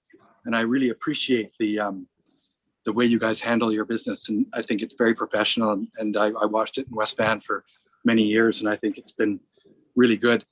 I wanted to thank Brian Chow very much for his thorough report. There's been so many components to this permit, and Brian's report summarized them and connected the dots really, really nicely. And I think I want to thank Brian personally. Also, I just wanted to say, with regards to the trail, whether it goes in front or whether it goes or whether it stays where it is, we are going to be very good neighbors to the trail. And we are, the reason we love this lot is I have a family member in a full-time power wheelchair. And this is going to be so great for Robin to be able to go on the trail. And we spent a lot of time there. We've met a lot of the neighbors. And so whether it goes one day in front of us, which I'm open to discussion, or whether it stays sharing my driveway, I'm going to be sharing access with the trail. It's our intention, as I said, to be really good trail neighbors. And we're really excited about moving to Royston. So that's all I wanted to say. Thank you very much. Thank you very much. Thanks for that. Director Grave. Director Arbor. I just want to acknowledge, I didn't quite catch if you were moving to the neighborhood or if you'd been there and you're just doing the building, but either way, I want to acknowledge your comments and I'm good luck with the project and in terms of continuing discussion with the staff, I'll remain hopeful that the next number of years we'll be able to provide more connectivity. Thank you so much for your comments. Thank you. All right, on the motion then, all in favor? Is anyone opposed? And that is carried. Thank you. And thanks to the owner as well. All right, we are going to move on now to item number 9, the amendment to the Rural Comox Valley Zoning Bylaw number 520 for receipt. Moved and seconded and over to staff. Thank you very much. And Brian Chow will lead you on with this report and answer any of your questions.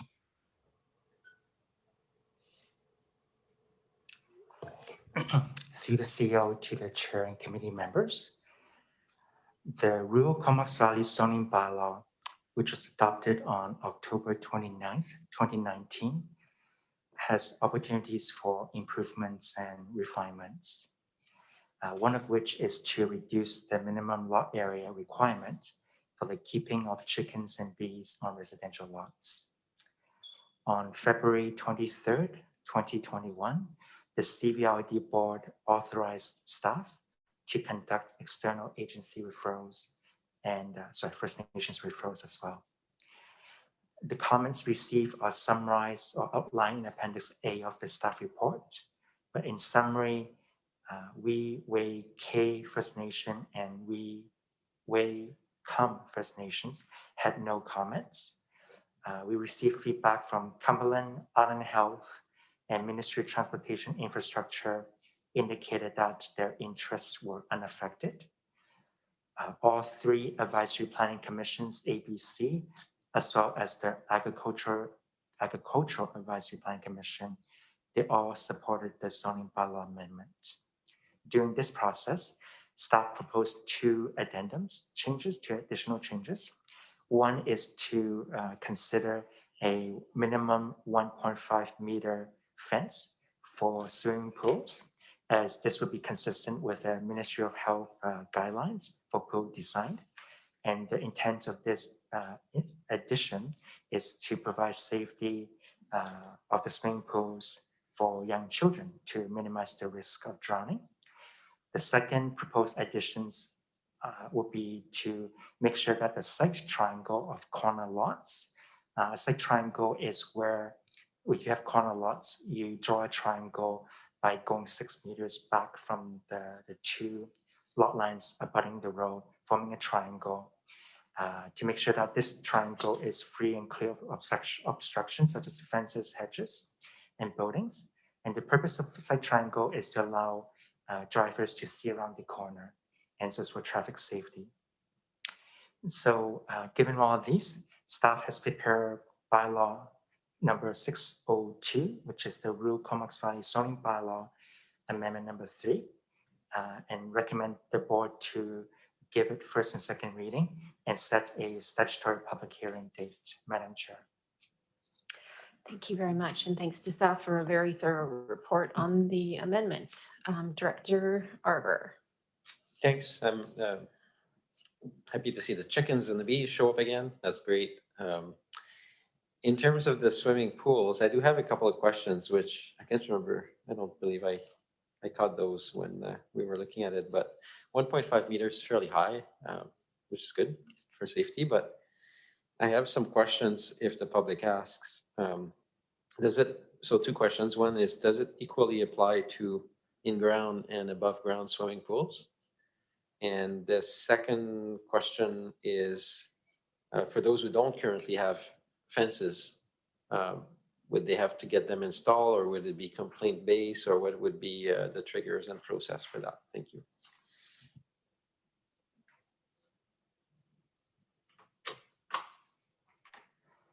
Okay, through the chair to the committee members. In terms of, first of all, it will be for outdoor pool zoning, because that's zoning controls the outside buildings and features. Whether it's, this will go by with the BC guidelines for pool design version 2, which have a blanket number of 1.5 meters high all the way around the perimeter of the pool area. So for the in-ground pool, it will be where you can walk around. And for above ground pool, I do not believe that this guideline is listed, is accounted for this. And in terms of, let's see, what happens if there's already a pool there? The CVRD is a complaint-driven organization in terms of this. And this will be for incoming applications of swimming pool building permits related. Thank you. Are there any other questions from the directors? No. And I also want to acknowledge too the chickens and the bees. That's something that the Comox Valley Food Policy Council very much advocated for. So thank you to staff for making that happen. And I believe we beat all the other municipalities other than Cumberland in making those changes. Not that we're competitive. Any other comments or questions? No, seeing none, then on receipt of that amendment report, all in favor? Any opposed? And that is carried. And we have recommendations moved and seconded. And any comments on the recommendation? Seeing none, all those in favor? Opposed, and that is carried unanimously. Thank you. Item number 10, the Comox Valley Food Hub feasibility assessment for receipt. Moved and seconded, and over to staff. Thank you very much, Chair and Directors, and Jody McLean is here to introduce this topic, and our consultants working on the project are on the line as well. Great, thank you.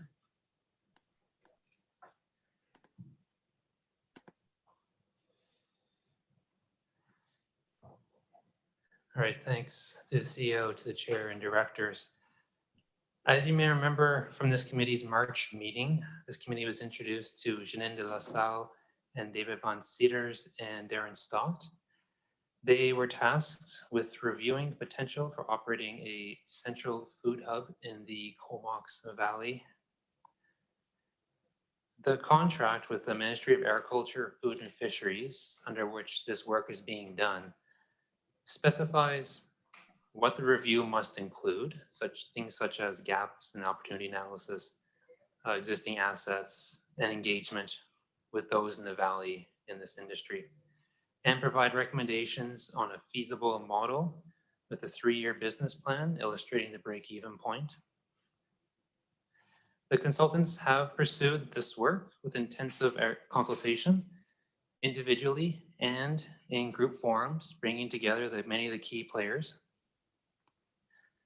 Consistent with the contract requirements, the draft was submitted to the Ministry of Agriculture, Food and Fisheries the other week, and the final expanded report is going to be due at the end of this month. In the meantime, we are receiving feedback on those draft recommendations. Madam Chair, Janine de La Salle and David Van Cedars are online and they can elaborate on those recommendations. Thank you. And I'll put it over to Janine and David. Thank you, Madam Chair. I'm just gonna, oh, I can't share my screen. We do have slides today to share. Is that possible we just have a few slides to help us? Sure. If you can just hold on, we'll try and pull those up. Thank you. Oh, I think we're going to try and make you host so that you can share your screen.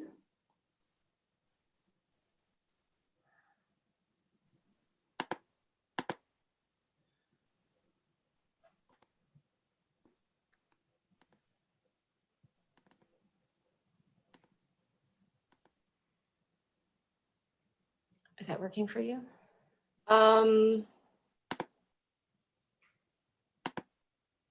No, but I think it's a problem on my end, actually. Sorry, guys. Technology is not my friend today. David, are you able to share your screen? Are we able to give David the, yeah. David, if you want to share, that would be great. Okay. And just make sure that you put the slides into presentation mode there. Okay, I'll do that. I'll see if I can Thank you. share my screen.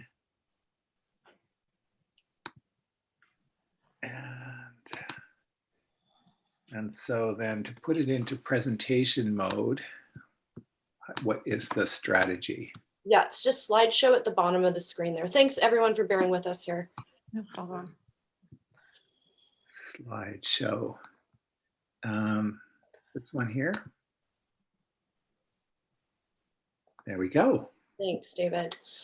Thanks for the introduction, Jody, and thanks for having us today on your very packed agenda. We appreciate the time to reconnect with you. Last time we spoke with you was at the very beginning of this project, so we're happy to come back with a sort of a midpoint check-in. If we just want to move to the next slide, David.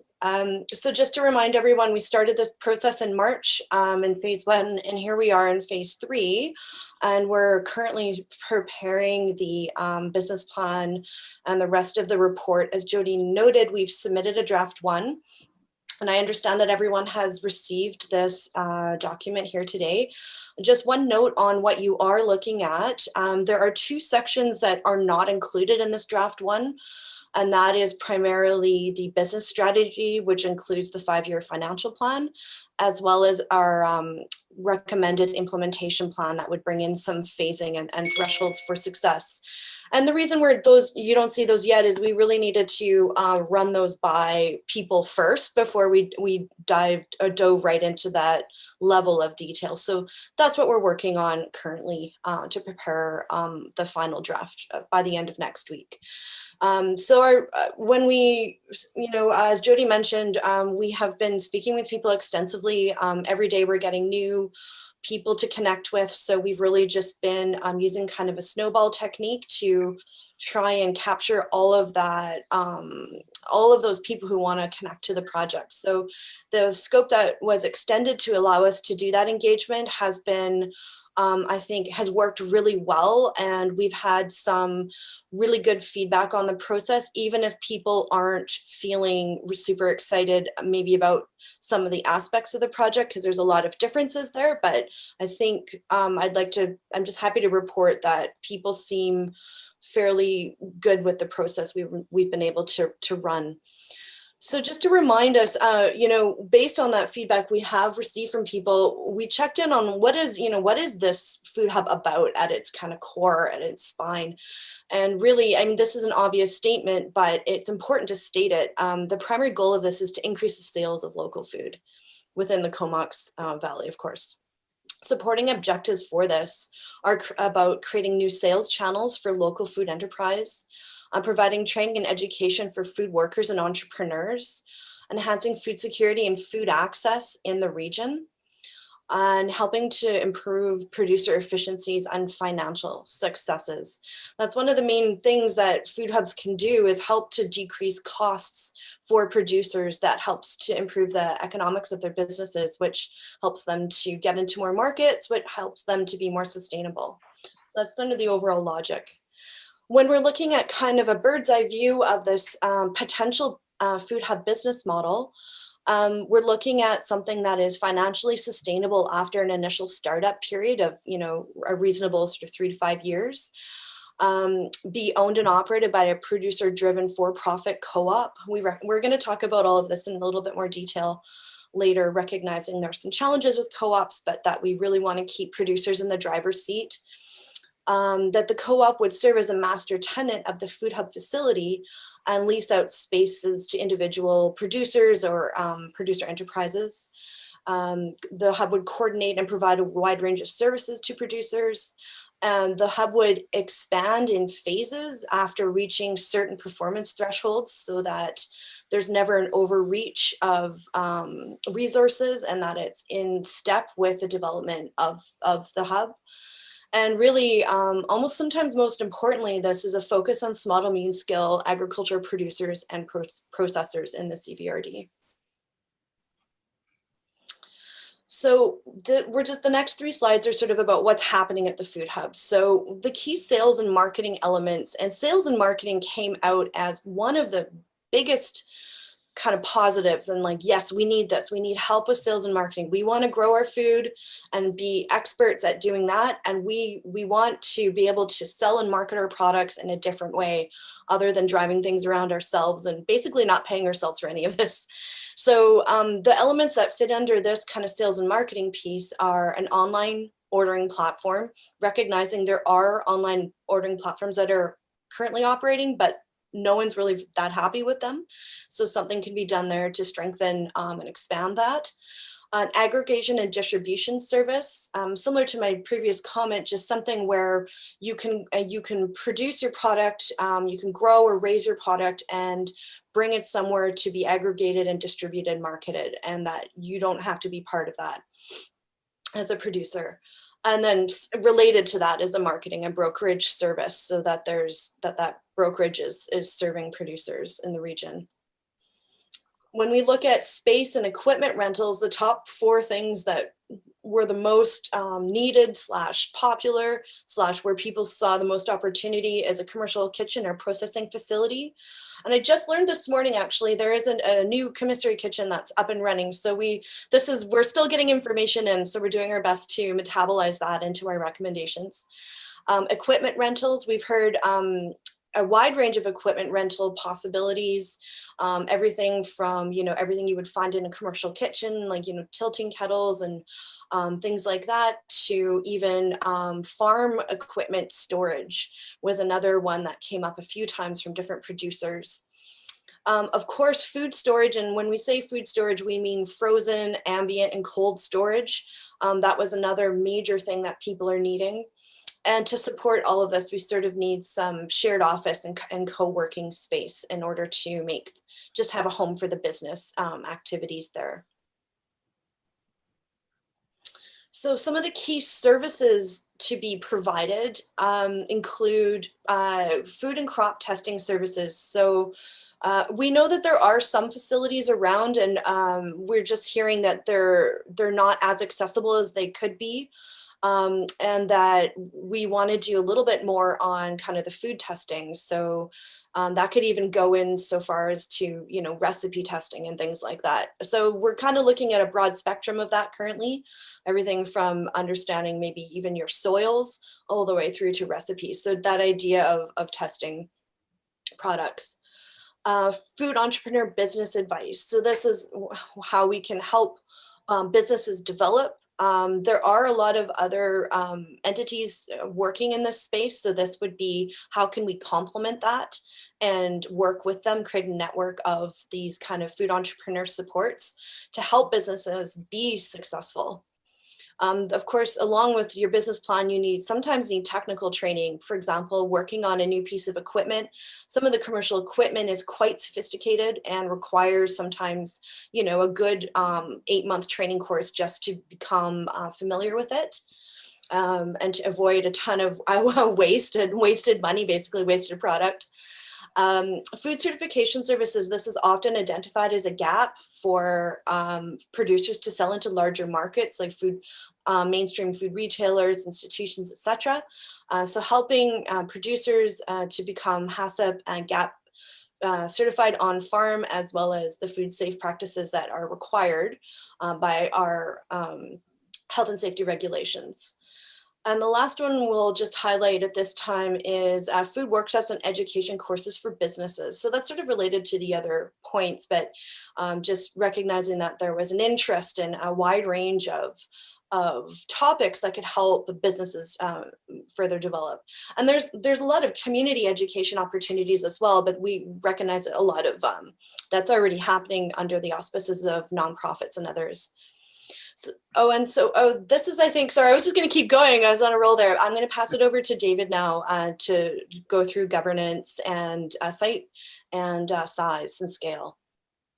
Great, thanks, Jeanine. So we looked at a range of governance options, from being a for-profit enterprise, a nonprofit, even being publicly owned, but we came out recommending a producer-owned for-profit cooperative, because at the end of the day, this is primarily about how to help local producers produce more food that then can serve local residents. And the more that they feel part of it, the more successful it is. And we've have seen a number of really good successful models where they are for-profit cooperatives, where the members purchase shares and are eligible for dividends. So often when you've got a food hub that might be run by a nonprofit society, the producers feel like sometimes the services might be expensive, but if they are owners in it, they realize that if it is expensive, then it'll make a profit and they'll get dividends back. The idea is that only Comox Valley food businesses can be members, although investment shares can be purchased by both members and non-members can use the hub, but members get first priority. And the idea of creating a board of directors with a wide range of skills is super important, whether it's a cooperative or a nonprofit organization. So in terms of the size and scale, we're looking at something in the order of something like 12,000 square feet. And I won't go through the details of this, but you can sort of see some of the services and elements that Jeanine talked about are here in this model. So that sort of influenced us in terms of picking a facility. And we looked at 8 or 9 of them, but either where they were too small, or they weren't available, or they were too large. But the one that seems to be the best fit currently is the old Saputo building. It's 20,000 square feet. And it has the advantage that it's available now. It can be rented in components. It was used for food processing, so it has the power infrastructure. It even has a very large cooler. It has office space. It has very good loading and loading bays, a number of loading bays, and room for large trucks. And it's centrally located. So we feel really good about that location as a possibility. And it's the one that's certainly stood out ahead of others. We also recognize, though, that while we're promoting the idea of a central hub, there are other food needs that may not be able to be accommodated in that facility, such as a commercial kitchen facility on Hornby or Denman, primary and value-added processing for the shellfish and seafood sector increased meat slaughter capacity, food aggregation and education space for Lush Valley, although potentially that could happen at that space, and a permanent home for the farmers market, which also could possibly happen at that old Saputo facility. So in terms of next steps, we're working on developing the business strategy, including 5-year financials. We're going to try to finalize that model with the steering committee, and we're going to submit our final draft by June 30th, and then hand it off to the CBRD and the interim steering committee that will then take it forward. So that is our presentation. Thanks very much for listening. I will stop sharing now. Thank you very much for that presentation. Do directors have any questions? Director Grieve. Well, all I can say is, wow. This is so much information that we've been talking about gathering for so long. And to get the steering committee you got there, I mean, it's pretty diverse. The one thing I was curious about would be North Island College involvement. I'm just wondering, did you have any representation on any of the consulting with the college? Yeah, that's an excellent point.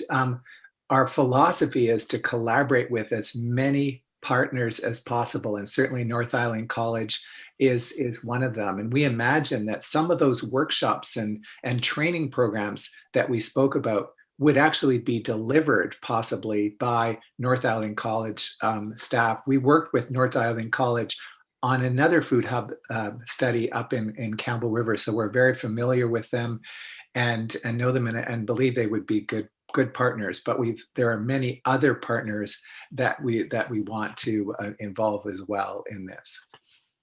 Well, especially with a building that big, you're going to need some anchor tenants to try to support the rent.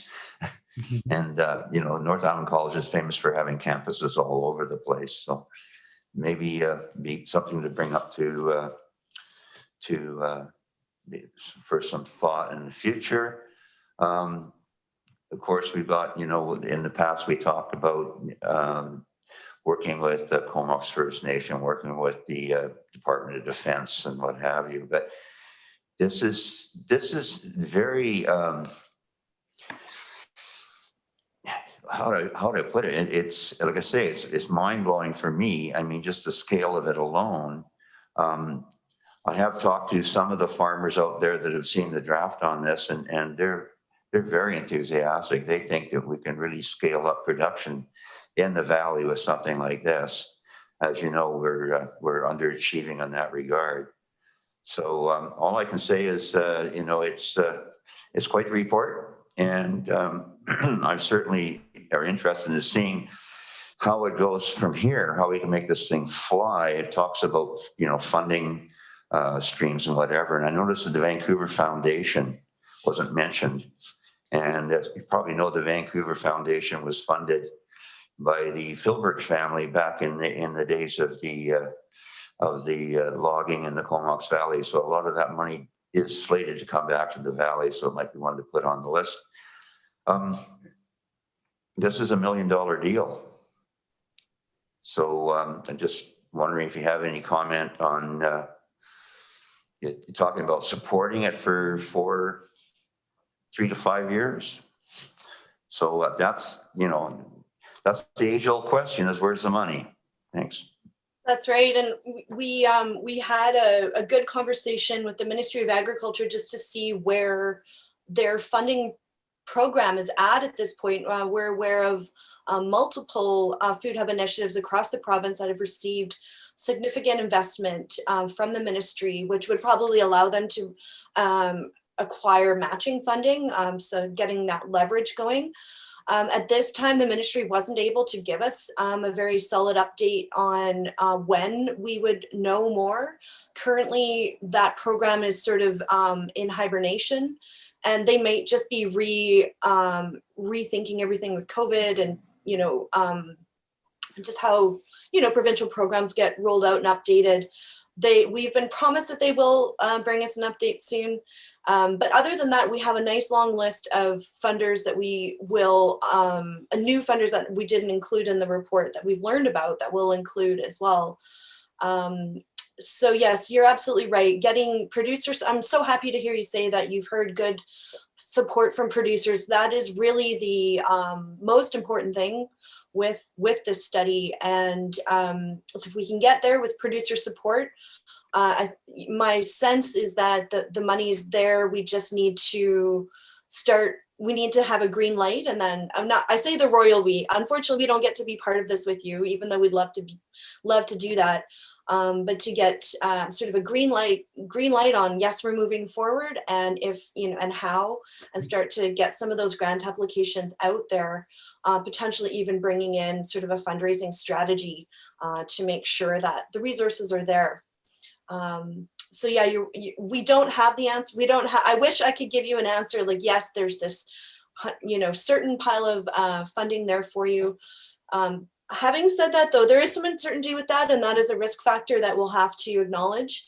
Having said that, though, and I think I speak for our whole team when we say that, out of all the projects we've worked on in BC, Alberta, and up north as well, this project that you have here, this initiative, is the most promising because of you have just such a wonderful range of agriculture and seafood and meat. It's all there, and you have a lot of organizations who really care about food and farming.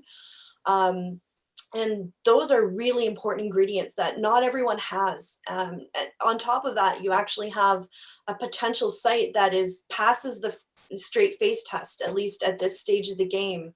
So for us, that's very exciting, and we feel very excited for you because there's a lot of potential with that, more so than other regions, which I think would make you very competitive in any kind of a grant writing process. Great, thank you. I don't see a question from Director Arbor, but I have a couple of comments from myself. I first of all really want to thank you for the level of research and background you did. When I was reading the report, as Director Grieve mentioned, this is a lot of information we've been waiting a long time to get. And I'm looking at staff knowing that we have an ag area plan project coming up, and I think this will really help feed into that. I was very surprised to see what's happening in Area B. I was in shock that the other areas were seeing to decrease in agricultural productivity, but Area B more than doubled. And there's some exciting things happening, and I'd love to sort of figure out why and how that happened. Now, coming to the food hub itself, I think the one thing that sticks out for me as another worry, and I have, I guess, this experience of that the other directors don't have, of having started a co-op of farmers for exactly the same reason that this food hub is being started. And with just trying to organize 5 farmers, how difficult it was to get a co-op started. It took a good 1.5 years to have a co-op running. So I just don't want to underestimate how much time and energy this is going to require.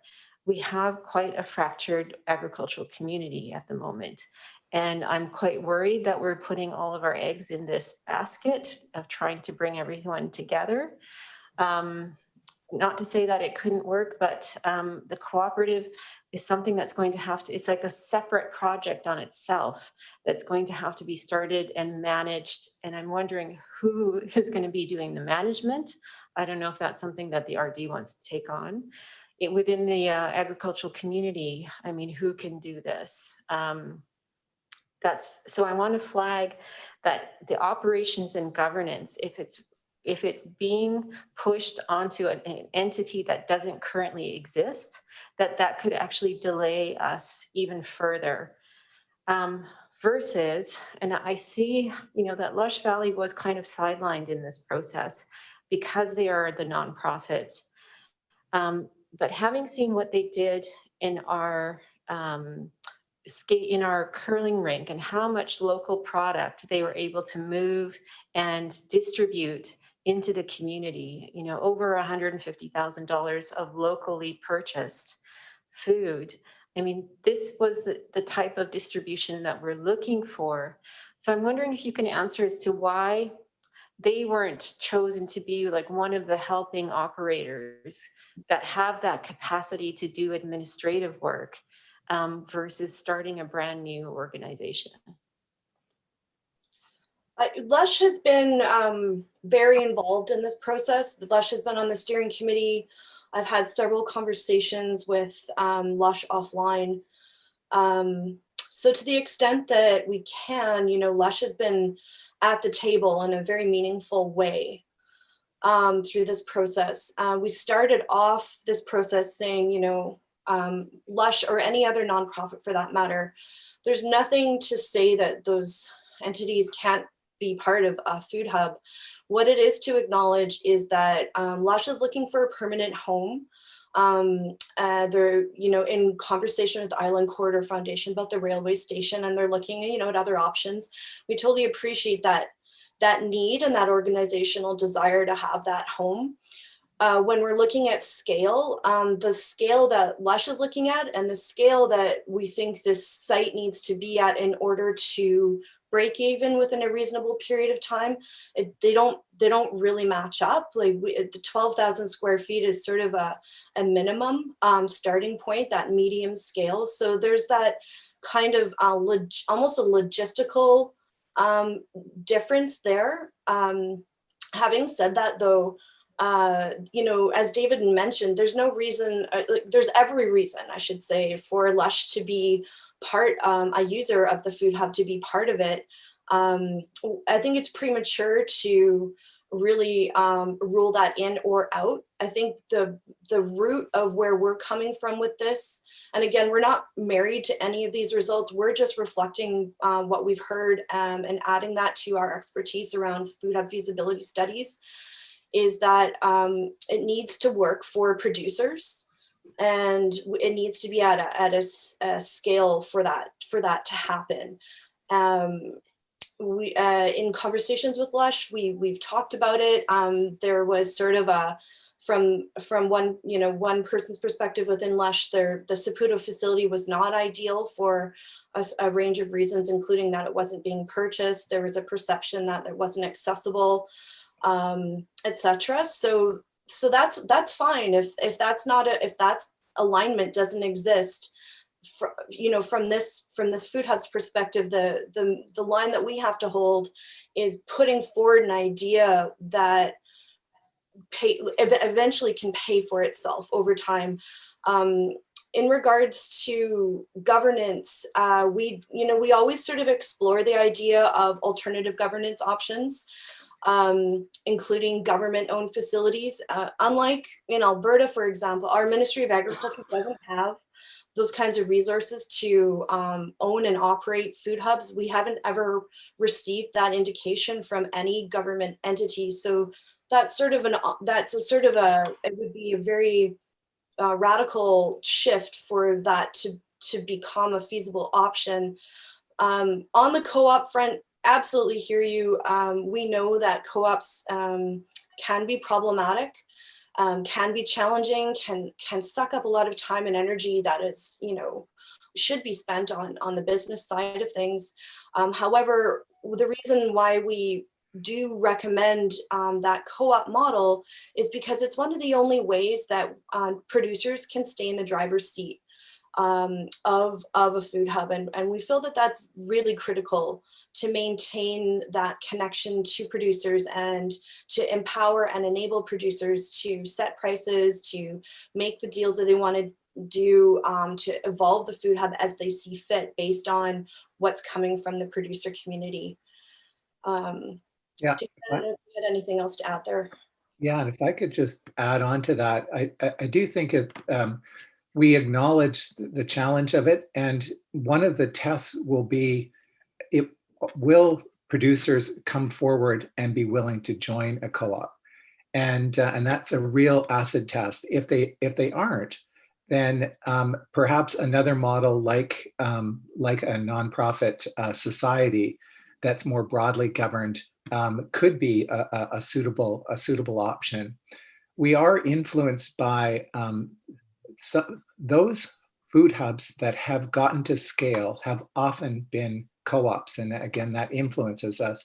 One of the best examples is the Western Montana Growers Co-op that operates in a relatively similar northern climate, a similar rural area, dispersed population base.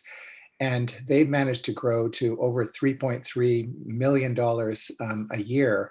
And with working together and being able to sell successfully into a large number of grocery retailers. And so that we're guided by the success of that, and we've worked with them and know some of the techniques of how they've managed to have success. Thank you. I'm glad you're acknowledging just the difficulties that co-ops can have. Not to say that I'm against co-op. I'm a member of several and quite a few producer co-ops as well. But I just wanted to make sure that we're rooted in reality of when people, especially farmers, try and come together. Personalities can often move things awry. So I just want us to all be aware of that. Director Grieve brought up the idea of like the cost. I think for those of you who were on the June 2nd call, I think a number was put out there for a monthly rent of this building of about $10,000. And I think that's only for half of the building. So we're looking at about $120,000 a year, I should say, to put that much money out. And yeah, Director Grieve mentioned, anchor tenants. Do you have other entities that are showing interest in being anchor tenants? Because that is a lot of money for farmers to have to shoulder 12 months of the year. So just wondering if organizations or private companies have come up and said that they're willing to help with that cost.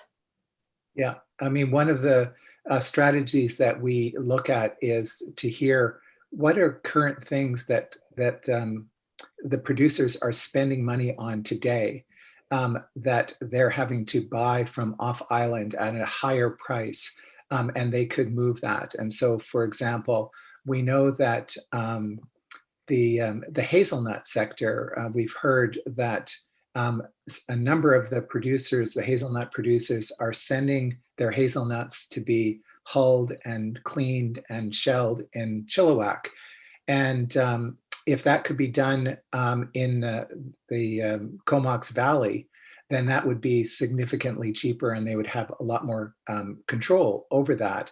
And so that's an example. The brewery industry, they import their yeasts, and they've said that if they could have a space to do yeast propagation, that it would be cheaper for them, and they would be willing to take and have a dedicated space for that. So all of that, we're building on that to build our case, and so when we come up with the projections, they will be have that thought to make sure that there is demand. The other thing to be aware of is that while we've sort of shown what would the size be at a break-even level, we're proposing expanding in phases. So the very first phase might be 3,000, 4,000 square feet.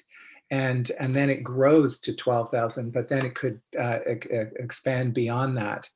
And so that's how we're going to stretch the dollars and basically say we're going to start small with a small budget, and once the revenues are there, then we'll expand to it.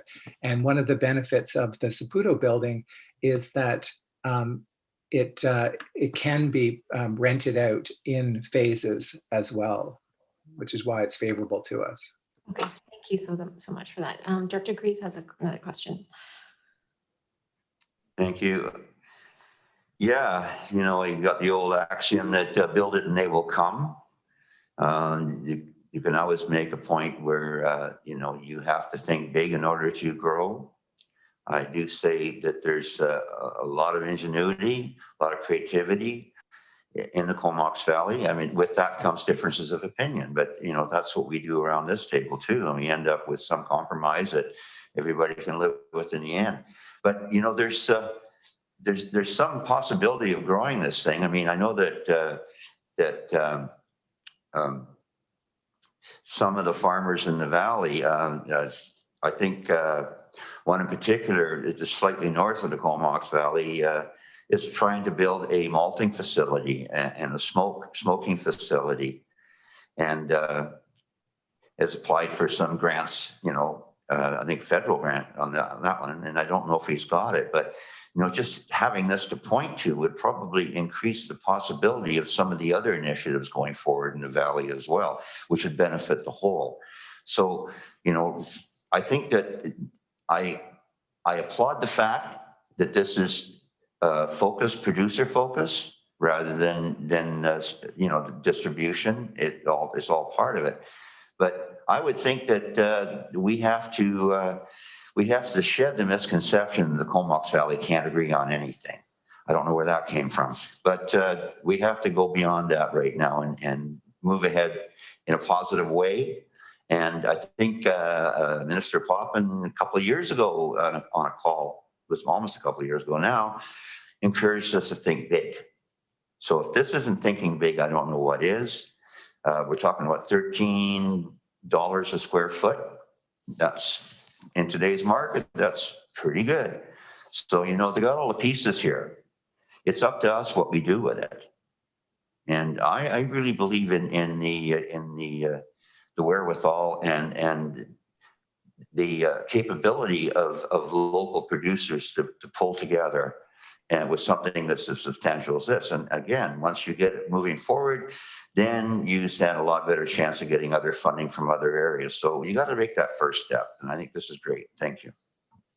Thanks, Director Grieve. I don't see any other questions. So on receipt of the report, are there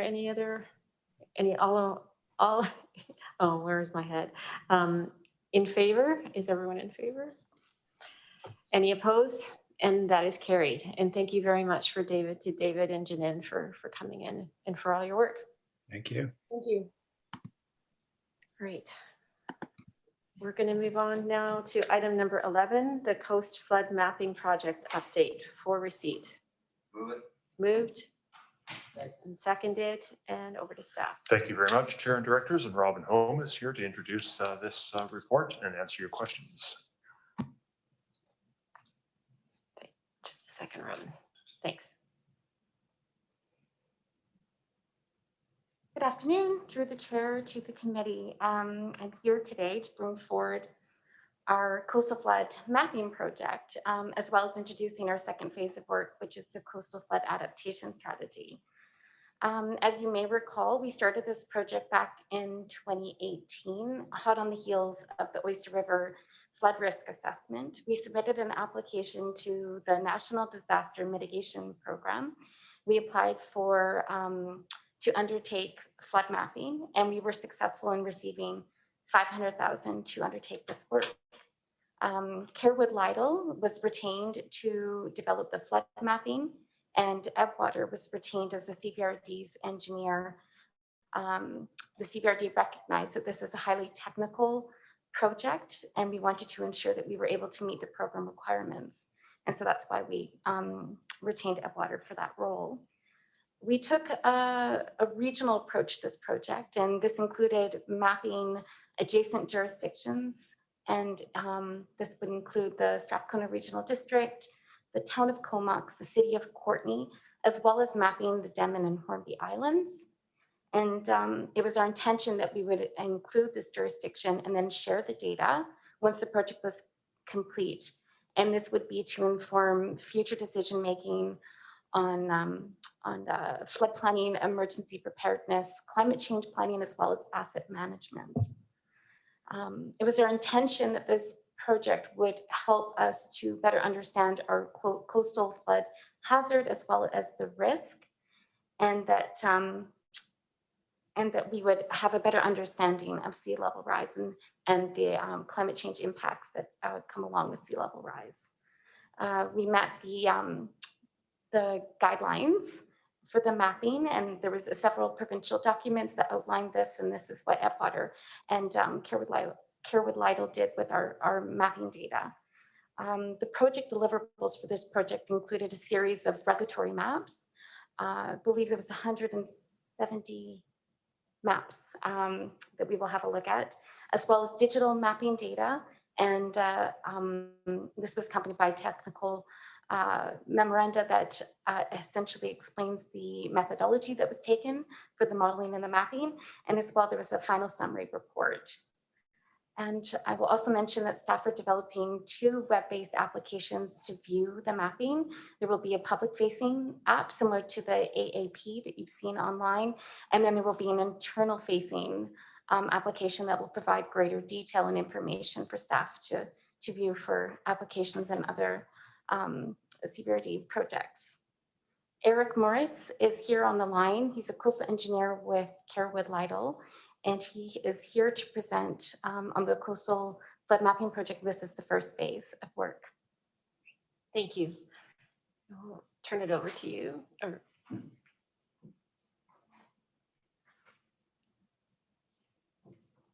And our staff are just going to bring that up. So is it Eric that's presenting?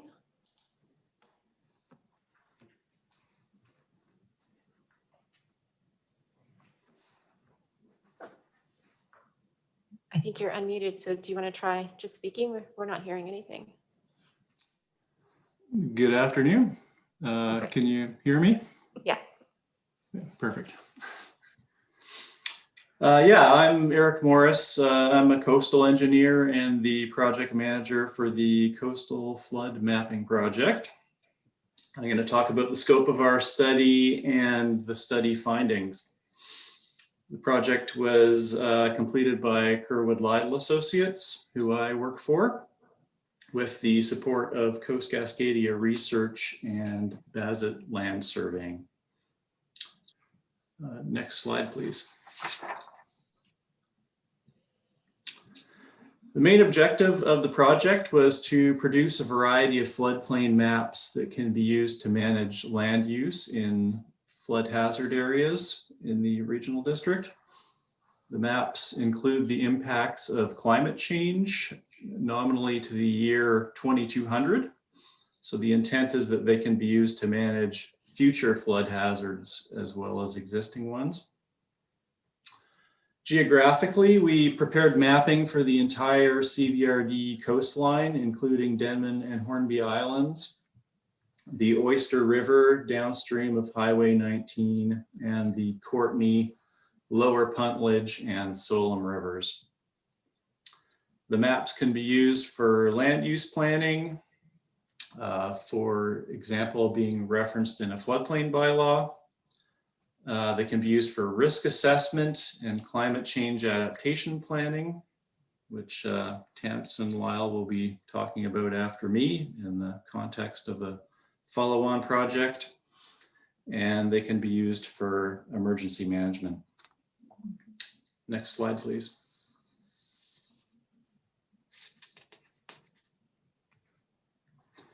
Project was done in 4 phases over about a 19-month period. We had a data collection phase, which included a workshop with CVRD staff to talk about the appearance and format of the mapping. A modeling phase, which included coastal and river modeling, a mapping phase, and a reporting phase. In reality, these phases kind of overlap each other, but this lays out the basic roadmap of the project. Next slide, please.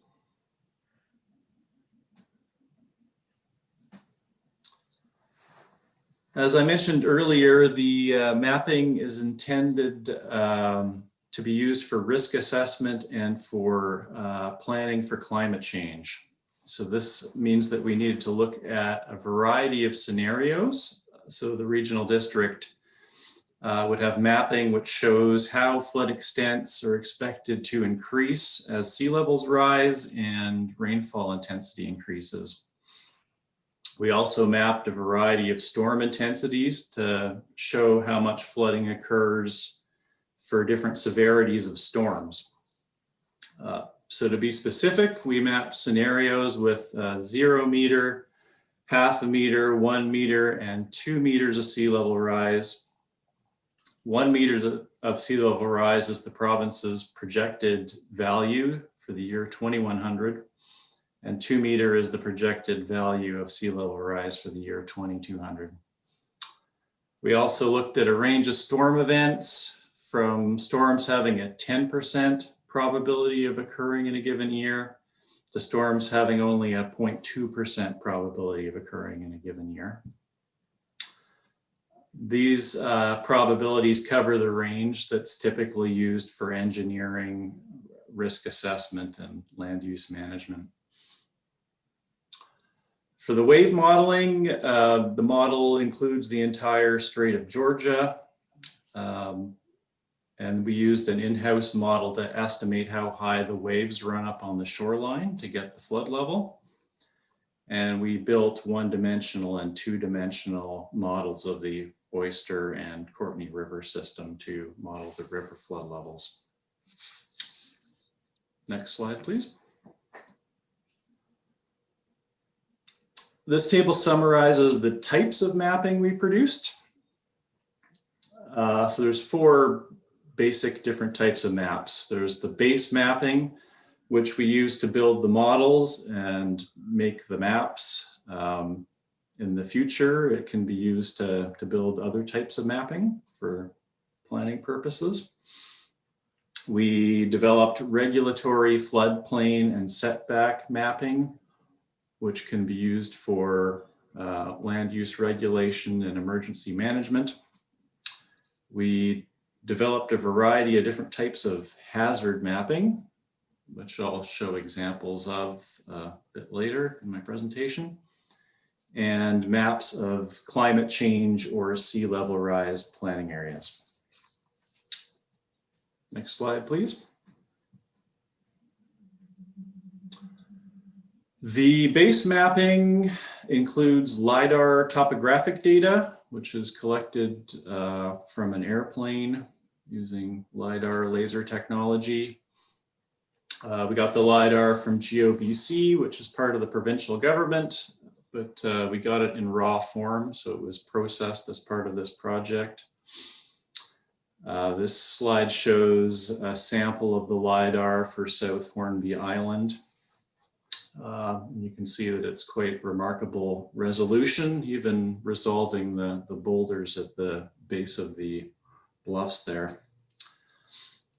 We also did a bathymetric survey of the Oyster River as part of the project, which we used to build the model of the Oyster River.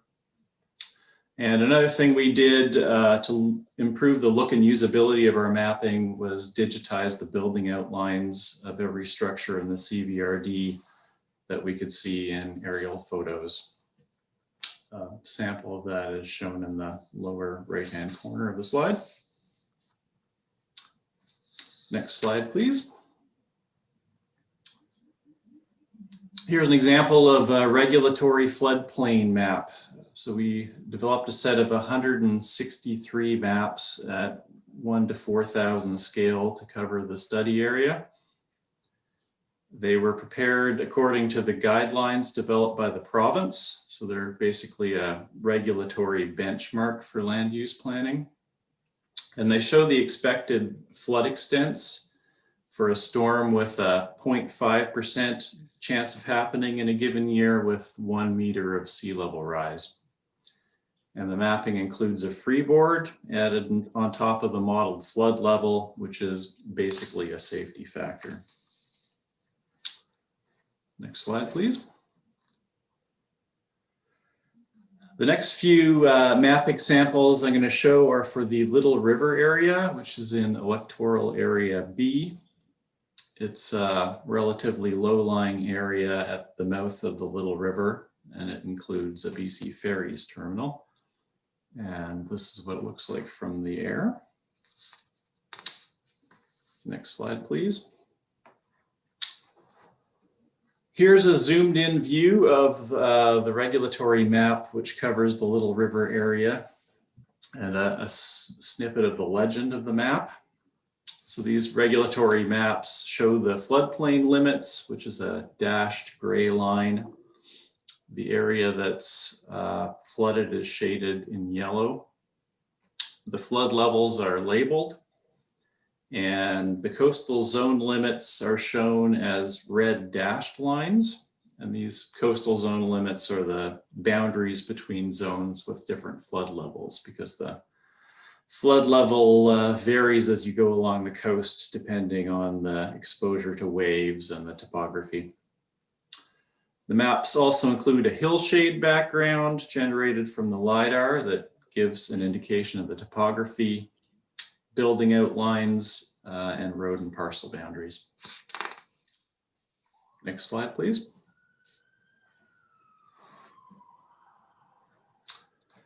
Now I'm going to go through the different types of flood hazard mapping we produced. This mapping is primarily going to be used for hazard and risk assessment work. In the interest of time, I'm going to go through them fairly quickly because there's quite a number of them. This is an example of the maximum water level mapping. It shows maximum water level, including wave run up on the shoreline for the 4 different sea level scenarios. So you can see the mapping where the flood extents increase as the sea level rises, not surprisingly. Next slide, please. This is an example of maximum water depth mapping, and the different shades of blue show the different water depths. This particular map shows water depths for a storm with a 0.5% chance of occurring in a given year with 1 meter of sea level rise. It includes only the storm surge and not the wave run up in this particular type of mapping. And this depth mapping helps you gauge the damage from flooding, deeper water being more damaging. Next slide, please. Here's an example of maximum velocity mapping. This is the Oyster River at the old Island Highway. Mapping was developed only for the rivers, and it shows the velocity or speed of the river current. And knowing the velocity helps you gauge how hazardous the flooding is and how damaging it is. The higher the velocity, the more dangerous it is. Next slide, please. Another way to look at how hazardous the flooding in a river is to look at the flood hazard rating. It's the velocity multiplied by the water depth. The idea being that deep, slow-moving water can be as dangerous as shallow, fast-moving water, and vice versa. Next slide, please. Similar idea applies on the coastline as well. We mapped wave heights in the coastal floodplain. So an area with higher wave heights is more hazardous than one with lower wave heights. This idea is used as part of the National Flood Insurance Program in the United States, where they have different insurance rate classifications based on wave height. We don't have that program here, but the mapping can be used to gauge the relative levels of hazard in the floodplain. Next slide, please. The provincial guidelines for land use management in flood hazard areas specify setbacks from the sea as well as flood levels. They basically give a recipe for determining the setback, which is 15 meters from the natural boundary or future natural boundary with sea level rise. There's also a special case for setbacks where there's coastal bluffs, where the setback is a function of the height of the bluff. The setback effectively provides a buffer against erosion, so development isn't threatened by erosion.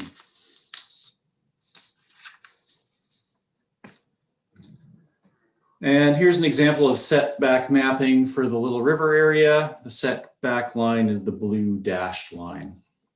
And the setback mapping is based on 1 meter of sea level rise. according to the provincial guidelines.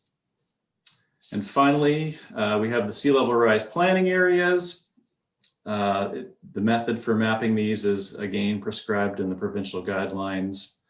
And the sea level rise planning areas are the incremental areas that are flooded with 1 meter and 2 meters of sea level rise, and they're used for long range land use planning. Next slide, please.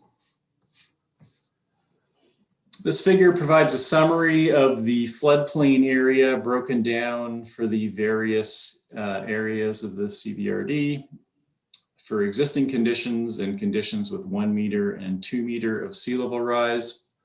So the dark blue is the current floodplain. The lighter is with 1 meter of sea level rise, and the lightest has got 2 meters of sea level rise. So there's 2,000 hectares in the existing floodplain. An extra 300 are added with 1 meter of sea level rise, and a further 400 is added with 2 meters of sea level rise. Next slide, please. The study findings are summarized in the Coastal Flood Mapping Project Report. It's targeted towards a non-specialist audience, and we've included the technical information in 5 appendices for those that are interested in the details of how the mapping was developed.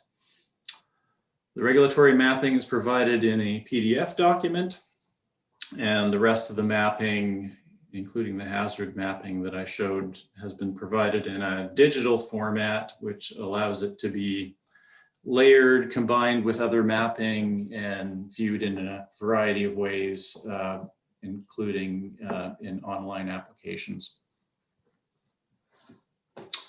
So that's a brief summary of the Coastal Flood Mapping Project. Thank Thanks. you very much. Do directors have questions of either staff or the consultant? Director Grieve? Thanks, Chair. Yeah, this is pretty sobering stuff.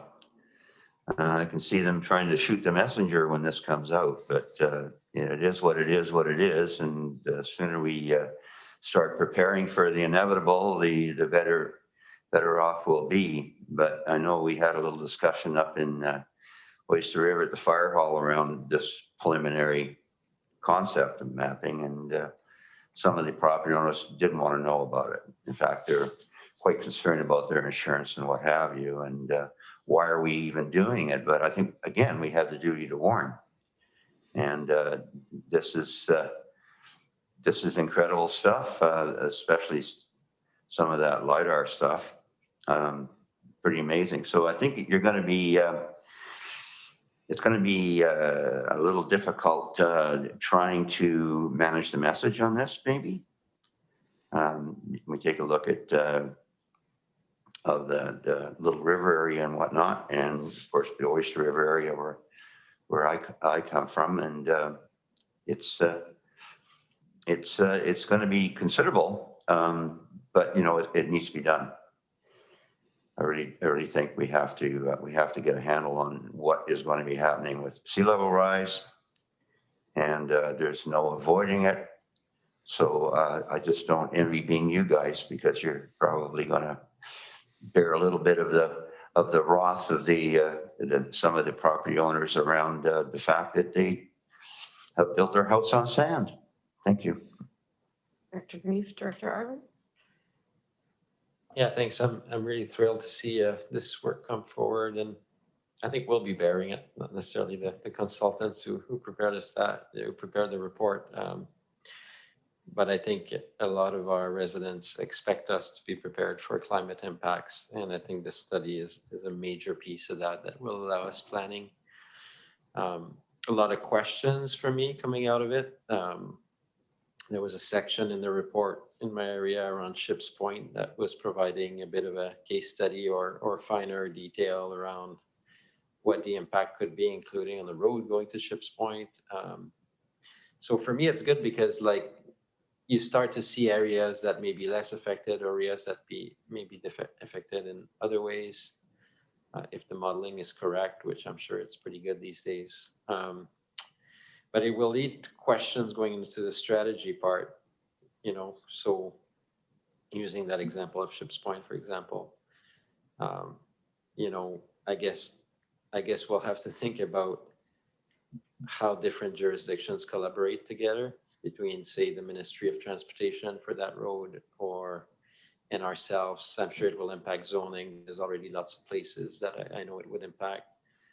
Went for a drive a couple weeks ago in the Cape Ladzo area where Comox, there's all these brand new homes being built right at the top of the cliff, right on sandy cliffs. And I mean, it will, I mean, it's just unavoidable. And it's not like people haven't had a heads up for 30 years that climate change is coming upon us. This is not news. What is the news? It's just that we have detailed modeling that will show how in different areas, property and land and waters may get affected. So it's excellent work. I think it's probably really exciting for our planning department.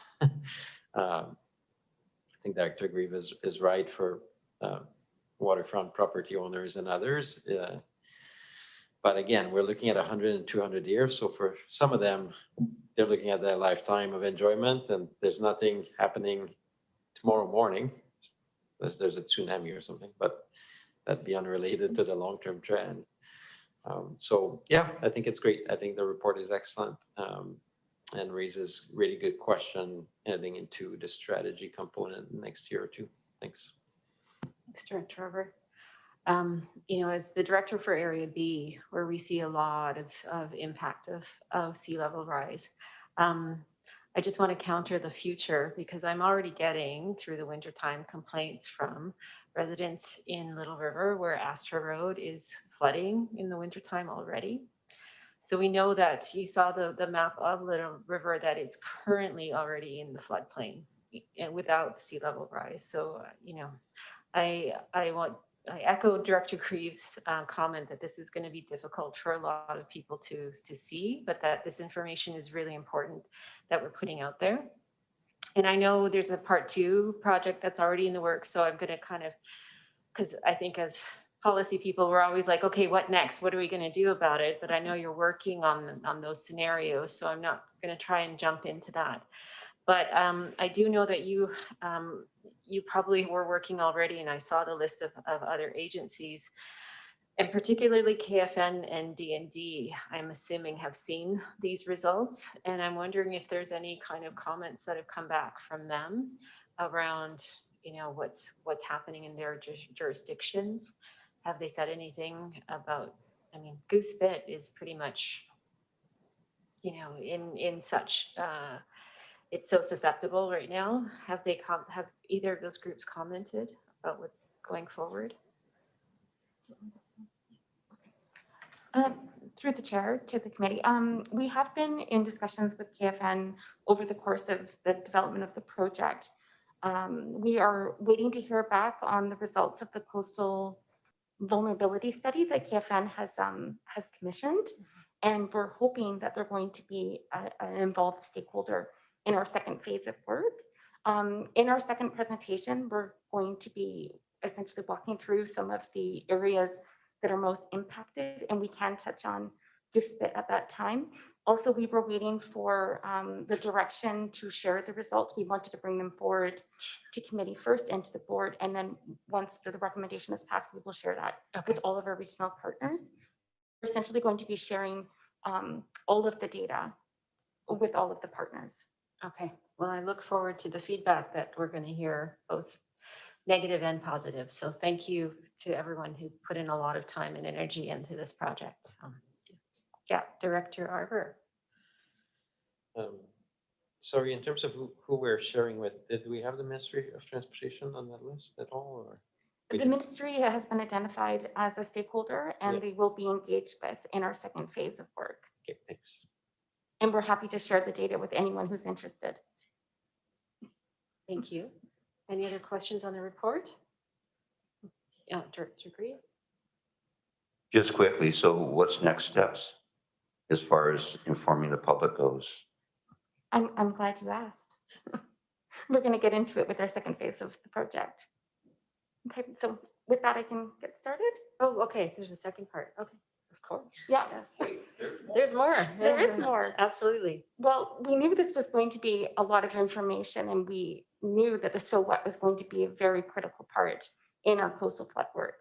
So in 2020, with anticipation of this coastal flood work being wrapped up, we applied to UBCM, to the Community Emergency Preparedness Fund, and we received $150,000 to undertake coastal flood adaptation work. We retained Ebwater to take on this project, and in this work, we were taking a risk-based approach to understanding the coastal flood hazard in our area in order to prioritize the risk and then identify the preferred strategies in order to build resilience in our community. We are taking a targeted stakeholder engagement process, and we are going to be doing a rather focused engagement process that will be beginning actually now in the month of June, and then we'll be carrying forward in September and October. And then we will be taking an informed approach with the public and focusing on building our education and increasing the awareness about coastal flood risk. The project is scheduled to be complete by December of this year. And with that, I will turn it over to Tamsin Lyle. She's the principal with Ebwater, and she will be walking us through what our phase 2 coastal flood adaptation planning work looks like. Thank you. Over to you, Tamsin. Great. Good afternoon, Madam Chair and Directors. Yep, my name is Tamsin. I'm here on the unceded territories of the Musqueam, Tsleil-Waututh, and Squamish Nation in beautiful Vancouver on this side of the coast. And to you on the other side of the Salish Sea, coastal flood adaptation. So I'm just going to very briefly go through some of the steps we're planning to take to give you a bit of an idea of what those next steps are and hopefully answer some of the questions that you just asked. Next slide, please. So the overall goal of this strategy, or the beginning of this project, as defined by the CVRD, is to minimize risks and vulnerabilities and increase community resilience to coastal flood and sea level rise. So nice, lofty, but a very important goals, given that this is something that is happening and we cannot control it. Next slide, please. And to get to that end, we really have some quick key questions, and I think you just brought them up in your response to Eric's presentation there. First thing is where to act. Where are the most vulnerable areas in terms of the hazard and what's in the way? What are we going to do about it? What are the options that are available to us to try and mitigate those damages? And thirdly, I think you made a very good point around when to act. This is not something that's going to happen tomorrow. So when is a good time to act so that we are making use of the timeline that stretches ahead of us and waiting to the point to act when we have the best information to support those decisions. So in terms of this project, we've got four, I'm going to minimize myself because I'm very distracted to my own self here.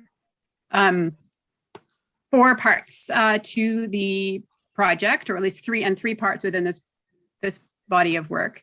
So if you go to the next slide, please. The first one being flood mapping, which Eric has just given you a wonderful summary of, and that basically had evolved a lot of the science and thinking around and engineering around figuring out where the water will go over time, and develop these enormous sort of atlas of scenarios that are available to us to support the next stages of work, which is just incredibly useful. And then we're going to move on to looking at risk assessment as well as options and strategy implementation. But before I do that, I just wanted to sort of give everybody a bit of a 101. That's a perfect slide to be on. Coastal Flood 101. Give everybody a little bit of additional information around the sort of nuances of coastal flood hazard and sea level rise that we will be using to inform our approach. So next slide, please. So Eric's already alluded to this. But not all flood is created equal. You know that you're seeing events right now that are frequent. So they, for example, in Little River, these are events that are present day, that are happening fairly often, that are in the presence and the minds of residents and yourselves in the CVRD. And there's also much larger events that may not have been seen for quite a long time, but will certainly happen. And they are much rarer. So we have a whole sort of range of events that are both frequent and small and rare and large. So that's one very important characteristic of flood that we need to think about when we're designing. We don't want to be always designing for that really rare event. If in fact, what matters is those events that are happening all the time and are really disrupting neighborhoods. Next slide, please. Eric also brought this idea up of depth being super important. And so when we see those regulatory maps, which is what the province asks of us in terms of making maps to support you in your planning, it's binary. It says it's wet or it's not wet. But actually, underneath that yellow, there's a whole variety of different nuance in terms of the depth of flooding. And depth matters when it comes to damages and disruption. If you just have a few centimeters of water in your home or on a road, it's basically considered nuisance flooding. You get a few more centimeters if you're going up above the electrical outlets, for example, in your home. The damage is so much greater because you're having to remove drywall, you're having to replace your electrics. And then you get severe flooding, sort of over 80 centimeters up to several meters that results in the infrastructure and homes being completely unrecoverable. So depth matters. And the KWL outputs include all of that great nuance that's going to support us to use that in this process. Next slide, please.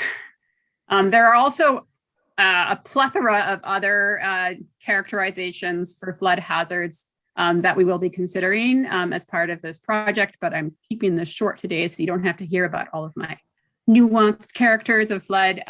But the key message here is that flood hazards are really nuanced. It's not just wet or dry. There's much more to it. And so our adaptation actions in terms of how we respond to this needs to be equally nuanced. We don't want to apply the same solution everywhere. We want to think about what's going to make the most sense given the actual nature of that particular flood. So we need to consider that nuance in terms of our actions, and we need to consider a range of events in decision processes. So the rare events, the frequent events, the deep events, the shallow events, et cetera. So that's where this great information that KWL has produced is really going to support the CVRD to make good decisions. All right, next slide. So all of that complexity existed in a stationary climate, but of course we know we're not in a stationary climate, unfortunately, and we have sea levels rising, also potential increased storminess off the coast, making bigger storms and waves, although the science on that is a bit unclear. But we are seeing sea level rise, so it's something that we have to manage. Next slide, please. So as Eric alluded to, as sea level rise comes up, it pushes inland. But again, there's a lot of nuance around that. So where you have the cliffs, it doesn't go in as far inland, and where you have those shallow areas, like in Little River, for example, and there's other examples along the CVRD coast, there's much more increased area that will be inundated. And there's another nuance here too, as well, is we have to think about how will it be inundated? Will it be inundated all the time? So some of the areas that are now in the floodplain, but will only see an event very rarely, so they'd only be a concern in a big storm, are actually going to be wet every single day at high tide in future. Whereas other areas that are further inland will only be wet during a big storm. So again, we have to consider that nuance over time, because we don't want to be making decisions that assume that, that there's going to be water there all the time when only it's going to be there very occasionally, and vice versa. Next slide, please. Unfortunately, no matter how hard the scientists try, there's a ton of uncertainty related to this work when it comes to sea level rise. Obviously, how emissions are going to look like over the next 80 years is the first thing we don't know, have much uncertainty about. Then we have to translate that into global sea level rise. And then we have to translate that into local sea level rise, because it's very different around the world. Parts of the world are going to expect, like the east coast of the United States, 5-6 meters of sea level rise. Here, our current guidance is 1 meter of sea level rise, and it's very variable around the world and even along the BC coast. So for the moment, we're using the BC guidance document, which suggests that we should be planning for 1 meter of sea level rise, nominally by the year 2100. and then for big decisions out to the year 2200 with 2 meters sea level rise. We are, however, anticipating some new sea level rise numbers to be provided by Environment and Climate Change Canada in the next few months, and we will be incorporating that into the work. The key message, next slide, please, is that sea level rise is dynamic. It's constantly changing. Our coastline is changing. And we don't know that rate. There's a lot of uncertainty. So we really have to embrace that uncertainty in terms of how we're going to manage this moving forward. So in terms of actions that we can take as people to manage this is really to choose options and mitigation actions that will work under many futures, that will work with that shallow water and that deep water, and that we don't choose solutions that set us down an entrenched pathway, down a path that we cannot get out of. So a lot of structural options, for example, are designed to a certain criteria, but if it's higher, it's going to fail. And in meanwhile, you've probably got development coming in behind it. And so you're kind of forced to keep on building that up and chasing your tail. So trying to avoid that as much as possible. Next slide. So the other big piece of information, I think I've already alluded to this, is that it doesn't really matter that the water is there. What matters is where that water interacts with things that we care about. And one way to think about this is to think about things using risk. And this is a nice simple model of risk, where we have a triangle and the area within the triangle relates to the risk. And it has 3 vertices: hazard, the bad thing, in this case, flood; exposure, those are the things that are in the way of the water; and vulnerability or susceptibility. And those are, that's of those elements being damaged when they get wet. So if you remove any of these elements, you can actually collapse your triangle and get rid of your risk. Increase them, make it worse. So risk is really what matters. It doesn't matter that the water's there, it matters that it's interacting with things we care about. So that's the basis of the work that we are doing. And it's also very much in line with international frameworks like the Sendai framework, which BC and Canada are a signatory of, and upcoming changes to the Emergency Program Act. I think I got that slightly wrong in terms of the name, but yeah, so we're aligning with all of that in terms of the approach that we're taking. Next slide, please. The challenge of that, and I think all of us who've lived through the last 18 months through a disaster recognize that disaster is really wicked and systemic. It's not just water damaging infrastructure or homes, it's how that impacts community, how mental health is affected, how the long-term environment is damaged, how cultural, archaeological sites, for example, are damaged. If we start going down the path of risk, which we need to recognize that risk is really wicked and systemic and very complex. And ideally, we need to consider all of these things. Next slide, please.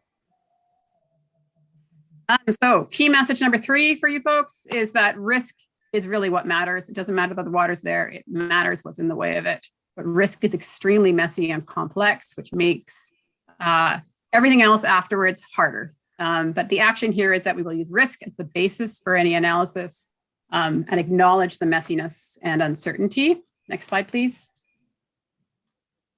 So as part of this project that we are currently undertaking, and we've already started some of this work, is to do a high-level risk assessment of the entire coast. So looking at all of those areas that KWL has mapped out as being hazardous, looking at what's in the way of those areas, taking in some stakeholder information through this process. We are doing several engagement sessions with Shift Collaborative, who are also online as today, if you have any questions for them. And we will use the risk assessment to identify focus areas where we're going to dive in a bit deeper. Next slide, please. So as I mentioned previously, key message 3, risk is what matters. So it's all well and good to do risk assessment. What's more important is to ensure that you are applying a decision process that also recognizes risk. Basic sort of cost-benefit ratios aren't very effective at managing this. So for this project, we are, next slide please, taking a sort of structured decision-making-esque approach to the project to try and incorporate all of these things. So this is a process that is very transparent, was initially developed to support on making decisions related to wicked natural problems. So that's exactly what this is, and involves working with stakeholders to understand values, to define what is success in terms of criteria, to look at different options, compare those options, and identify preferred options going forward. Next slide, please.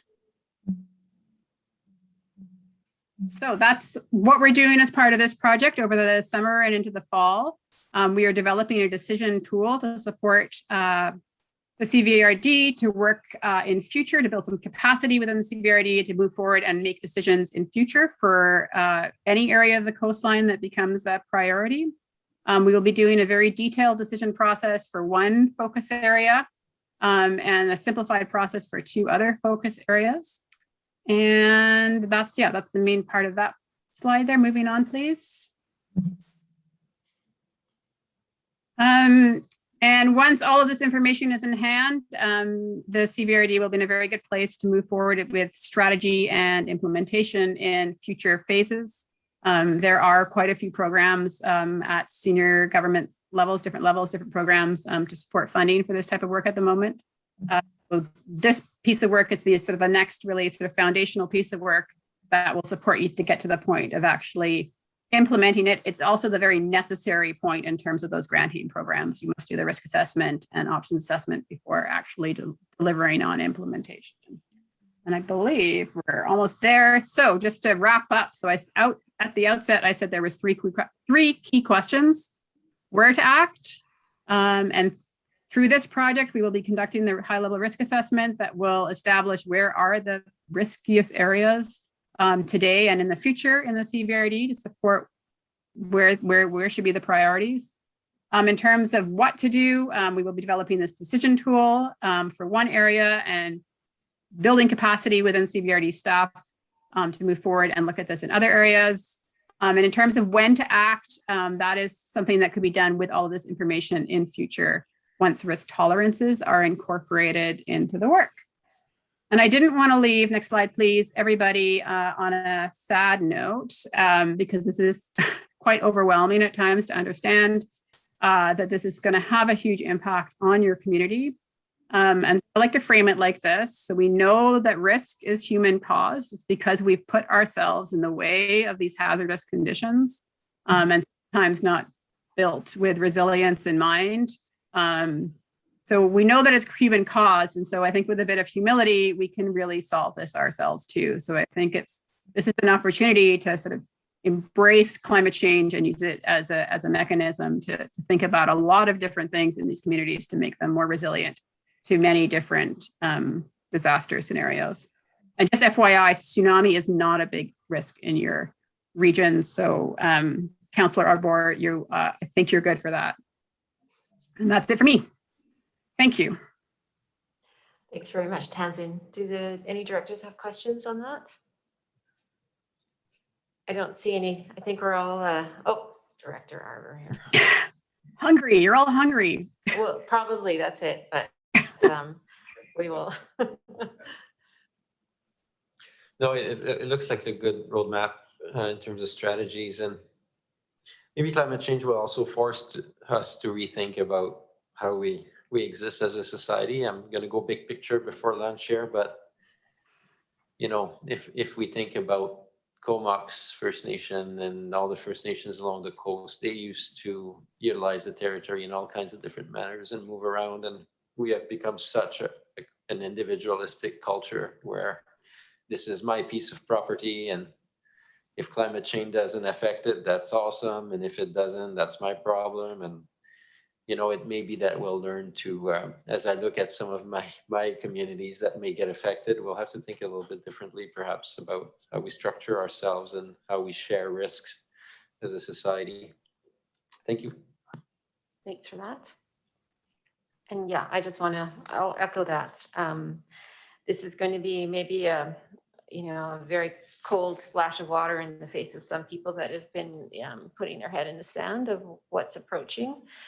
So I look forward to really digging into some of the options and the solutions that you and staff come up with. Yeah, and Director Grieve, comment? Well, just thank you so much for this presentation. My mind's going like this right now. I see that we're going to be sharing everything with the City of Courtney, Town of Comox, First Nations, Island Trust, Strathcona Region District, Department of National Defense. I'm hoping that the province of BC is going to acknowledge the fact that a lot of the rainwater management issues that we experience in electoral areas is something we share in partnership with the Ministry of Transport and Infrastructure. And I know that with COVID and everything, that a lot of these ministries are being maybe less than adequately funded. But I'm sure hoping in the future we can work in a true partnership on how to address this issue. No, not so much a sea level rise, but as the upland flooding that occurs as well. So, you know, I'm just putting it out there that we need to form a very close partnership with provincial ministries when you're in electoral areas. Thank you. Thank you. I don't see any other comments. So on receipt, is anyone opposed? Seeing none, that is carried. And we have a recommendation. Second. Move that we receive the information and that we share the results and that those results are used to inform the next phase of work. Comments, questions? Seeing none, all in favor? Any opposed? And that is carried. We will break for lunch so that we can up our blood sugar levels. Can we try for a 20-minute? Oh, is that okay? It's long. Are you okay for 15? Yeah, okay. I would love to push this. So we'll do it. We can eat while we're meeting as well. Okay, so we will be back at about 1:37-ish. Okay, thanks.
my lunch down. Okay. That's right. Okay, I'm going to call the meeting back to order. We are on item number 15, the 2021-2025 financial plan for budget amendments of Bain Sound, Area B, Area C, Parks and Greenway Service for receipt. Moved, seconded, and over to staff. Thank you. And Mark Harrison is here to present this report and answer any of your questions.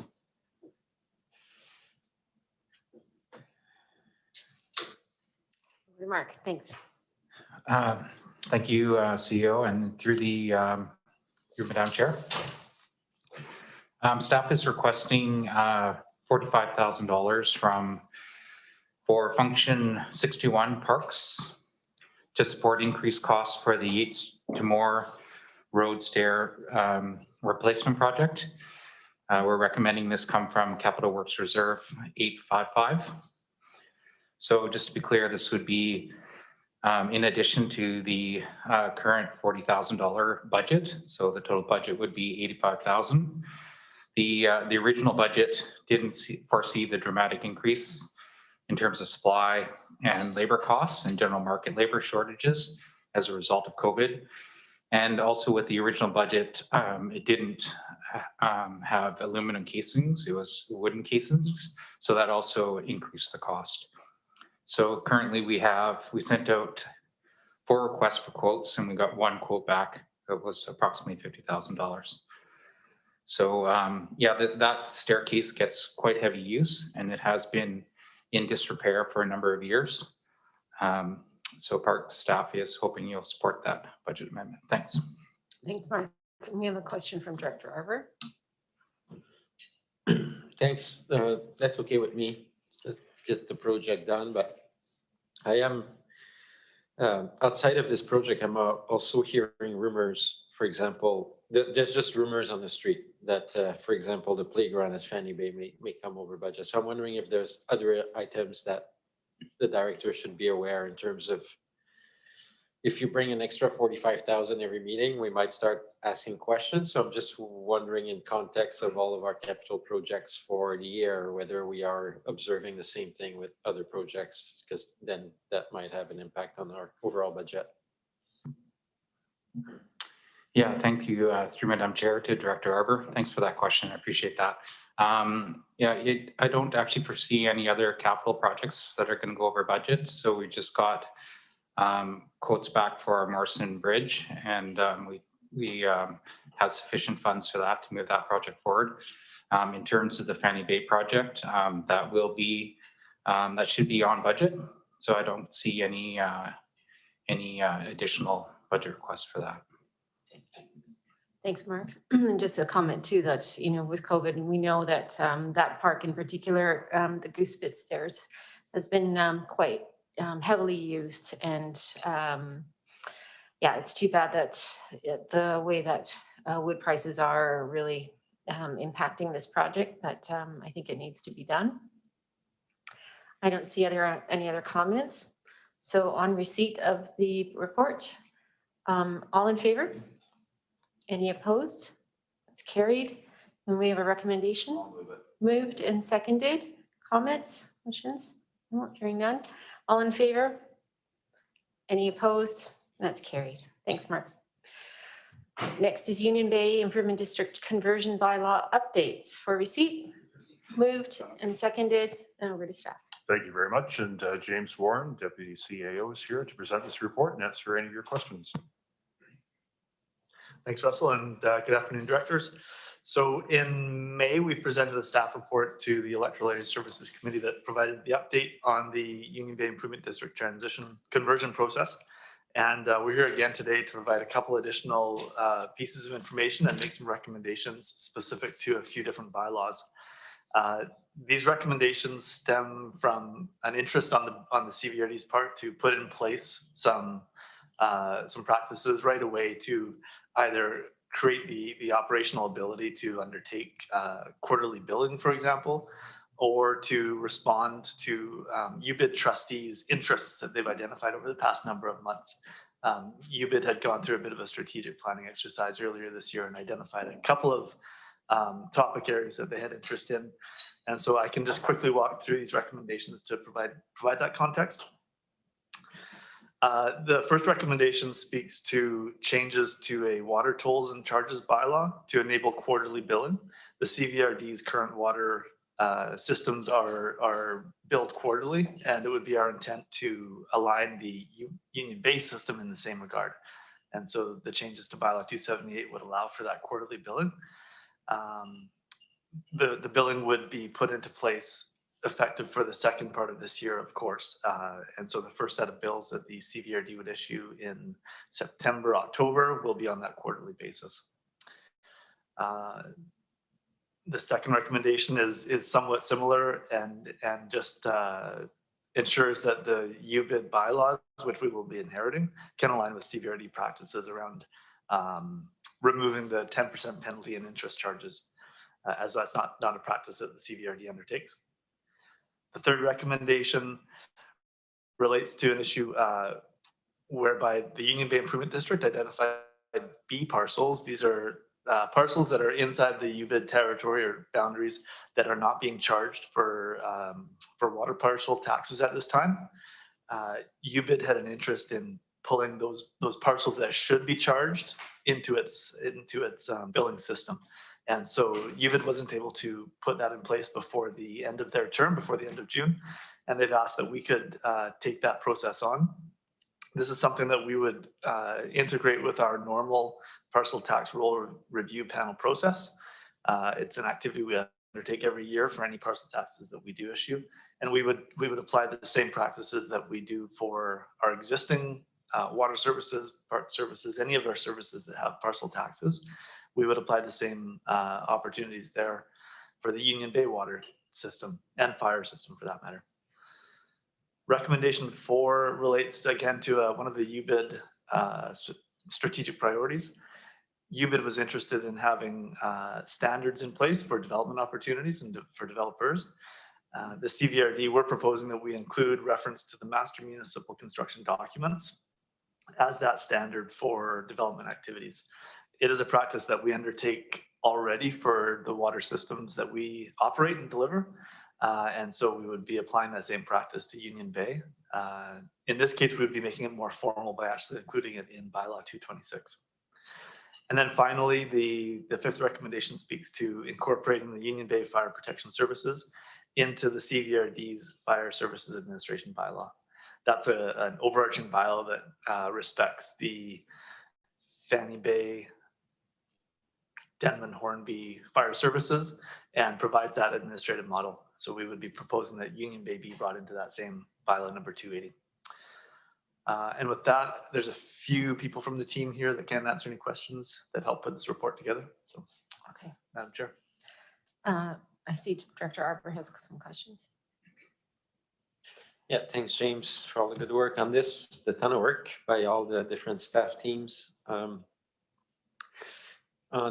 I'm in support of all the recommendations. For recommendation 3 and 4, I guess 4 is covered. I know it's been a topic at conversion, but I understand we already refer to it to the MMC AD.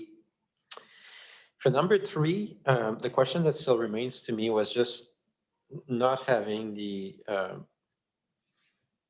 I guess assurance that we had a universal policy for all of our different water services across the regional district that we could lean on to in regards to those types of parcels that are outside. So it's not a question for today, but I'm wondering if this will trigger us potentially to look at having a universal policy for all of our water services, or whether there's a reason why we might treat one water service in this area different than another water service in another area regarding how we assign taxes to parcels, even for lots that are not currently built on. So I want just a general question of potential thing in the future that I would ask, or maybe that can be addressed today. I don't think that we were able at that table to resolve that. And, but otherwise, I think the exercise that Union Bay has started is good. And I'm glad to see it included in the recommendation for us to at least explore it. And Madam Chair, or CFO Mariah would like to respond to your suggestion here as well. Thanks. Sure. Go ahead, Mariah.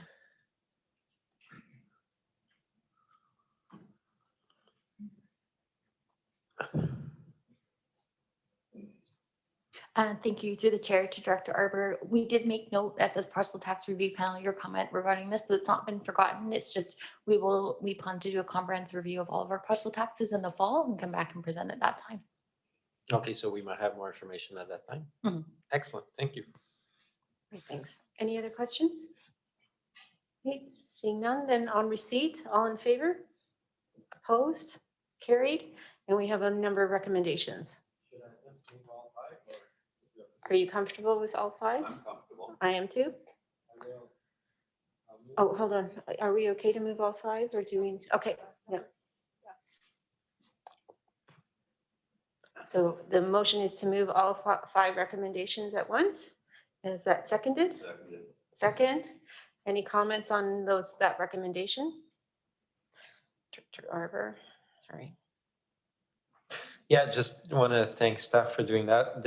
All these will go if they pass to the board tomorrow. And then again, just reiterating that not all service bylaws, I guess, will be in place for July 1st, but that's okay. Is that right?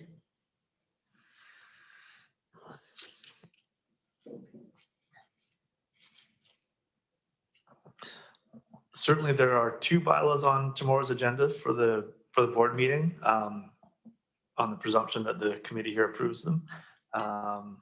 Jake, help me. I'm not sure if the ones that needed to be in place were the parcel tax changes so that we can implement right away. The other ones had a bit more flexibility in terms of the timing that they would come through in. Yeah, it's a question I've had in Union Bay if our bylaws are not in place, but basically if they're not, the ones from UBID carry through after July 1st and everything is fine, we can still operate in a legal way. Right. Absolutely. Thank you. Okay, thank you. This question's been answered. So we've got all five recommendations moved at once. Is there anyone opposed? Seeing none, that's carried. Thank you. Moving on, we are on item number 17, the Saratoga Drainage Plan for Ecological Accounting Process for Receipt. Moved. I can second, and over to staff. Thank you very much, Chair and Directors, and Vince Van Tongeren is here to present this report and answer any of your questions. Thanks, Vince. Hey, thank you, Russell. Through the chair and the CEO. The purpose of this report is to provide an update on implementation of the Saratoga Master Drainage Plan through application of an ecological accounting process in the Saratoga Miracle Beach area. As an area designated as a settlement node by the RGS, this neighborhood experiences significant development interest. As development proceeds in the future, attention to rainwater management is required to protect riparian areas and to reduce the risk of downstream flooding. The Master Drainage Plan anticipates a blend of private and public rainwater management infrastructure will be required to mitigate impacts of development. Aside from roadside ditches, much of the drainage function in this neighborhood is currently provided by natural assets such as streams, ponds, and wetlands. These are located on both public and private lands. To better understand the value of these natural assets from a social, ecological, and financial perspective, the Partnership for Water Sustainability BC has developed the ecological accounting process. This process has been used on projects in the town of Comox, in the Capital Regional District, Cowichan Valley Regional District, and Regional District of Nanaimo. So the information gained from applying this process in the Saratoga Miracle Beach area will support future efforts in rainwater management, public education, and in assessing service delivery options for rainwater management. So a draft technical report will be complete in September, and it will be presented to this committee at that time, alongside some recommendations for next steps. Happy to answer any questions. Thank you. We have a question for Director Grieve. Thanks, Madam Chair, and through the Chair and the CAO.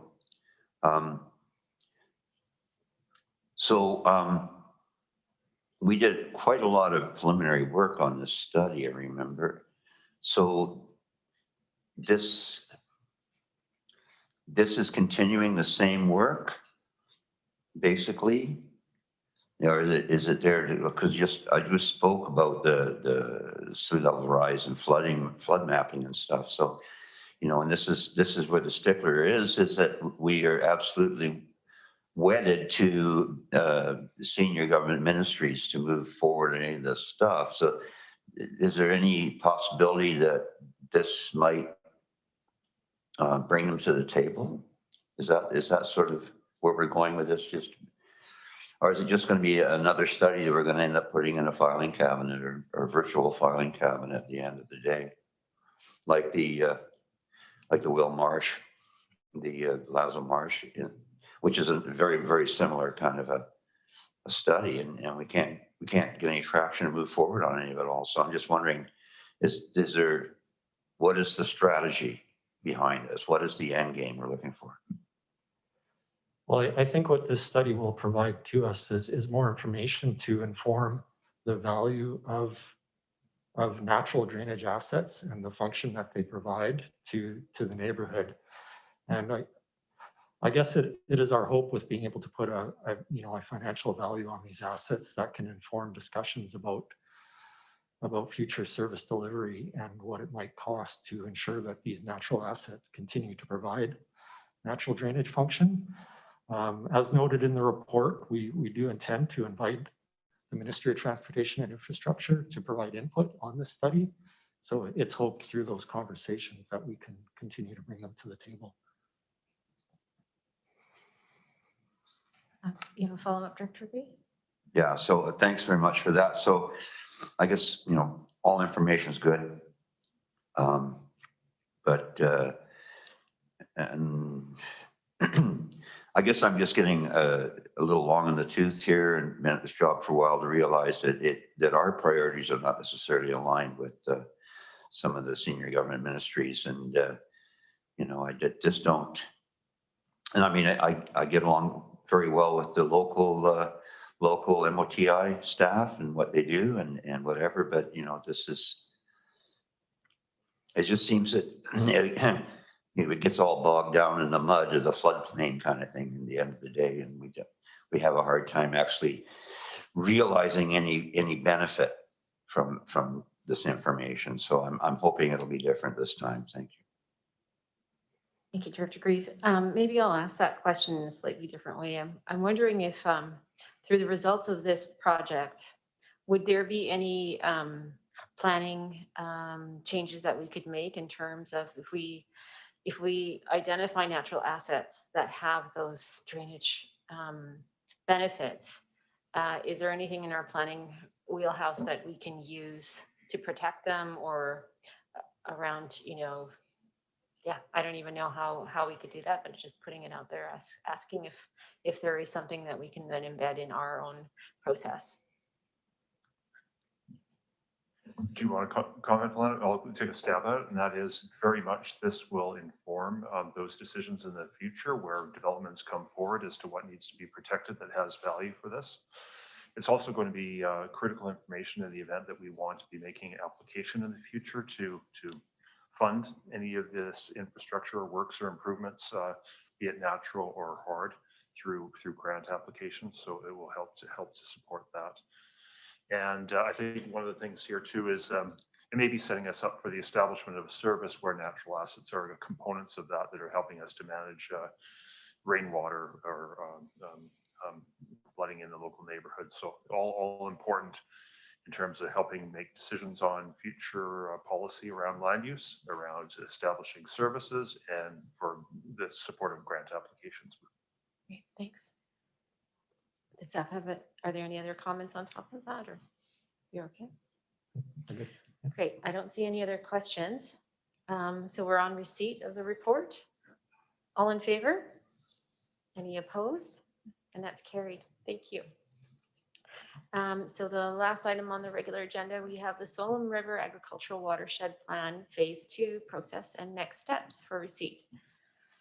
Moved and seconded, and over to Sam. Okay, thank you very much. And I'll refer to Vince again to present this report and answer any of your questions. Okay, sure. Thank you, Russell. Again, to the chair, through the chair and the CEO, the purpose of this report is to present the process for delivering phase 2 results from the Solom River Agricultural Watershed Plan.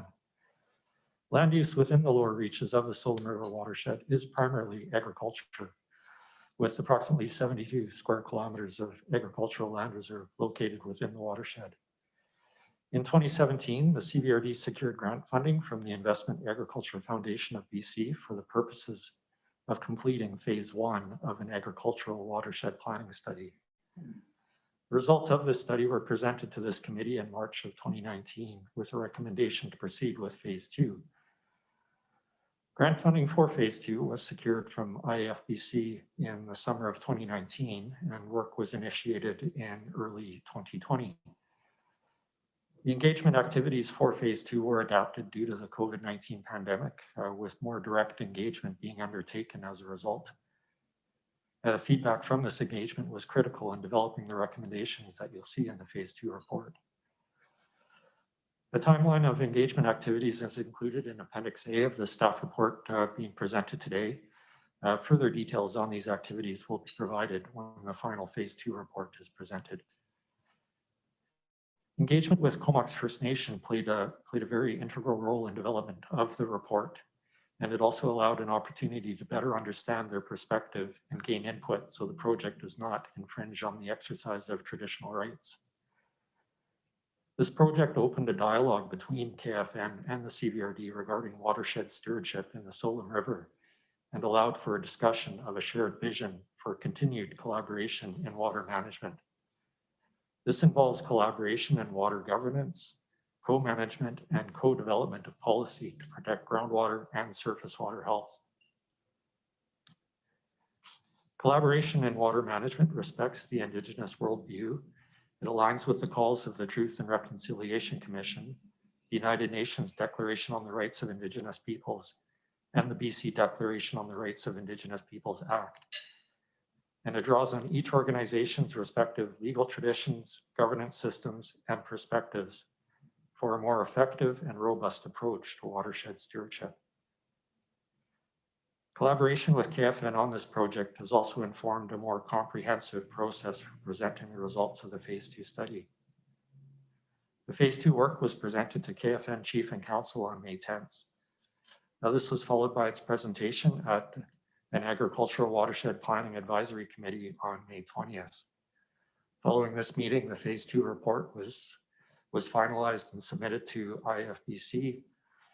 And then on June 29th, CVRD staff, together with KFN, will be presenting the phase 2 results to the CVRD board. So at the July 12th EASC meeting, these results will be presented, as well as recommendations for next steps for this committee's consideration. So with that, happy to answer any questions. Thank you for that, Vince. Any questions, Director Grieve?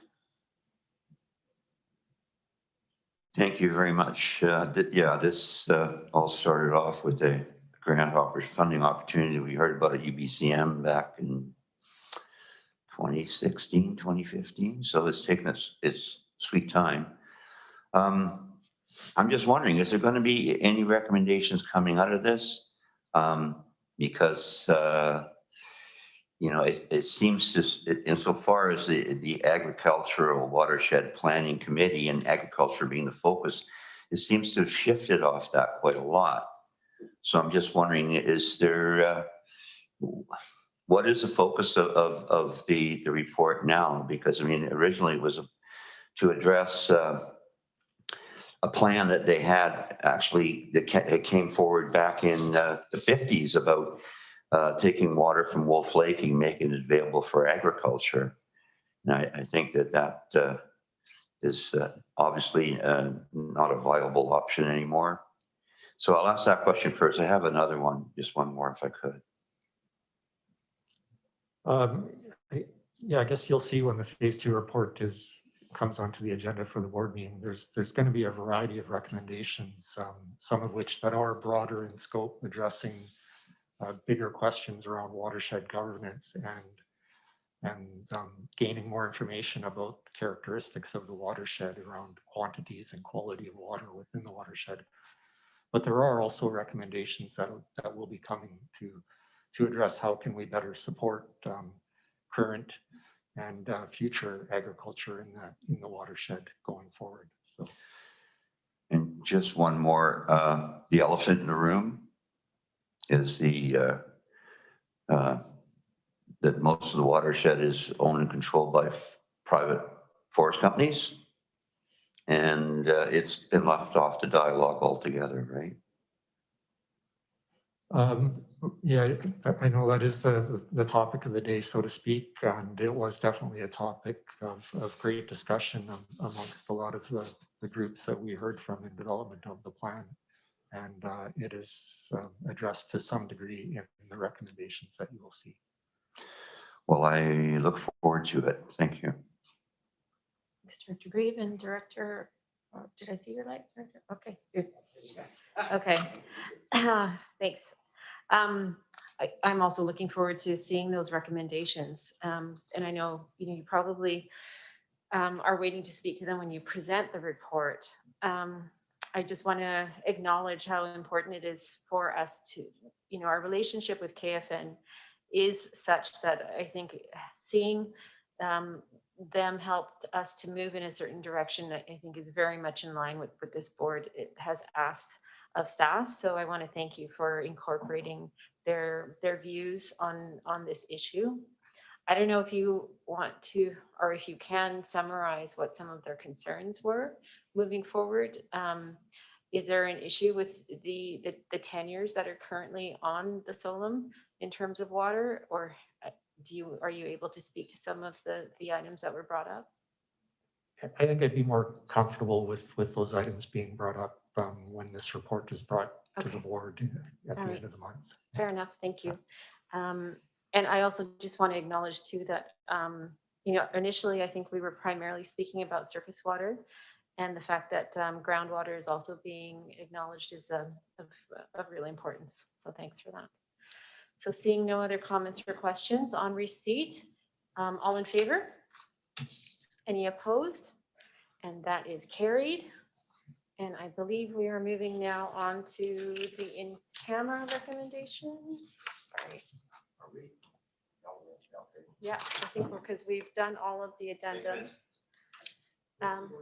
So we have a motion to go in camera, moved and seconded, and that's under 91F, 91I, and 91K of the community charter.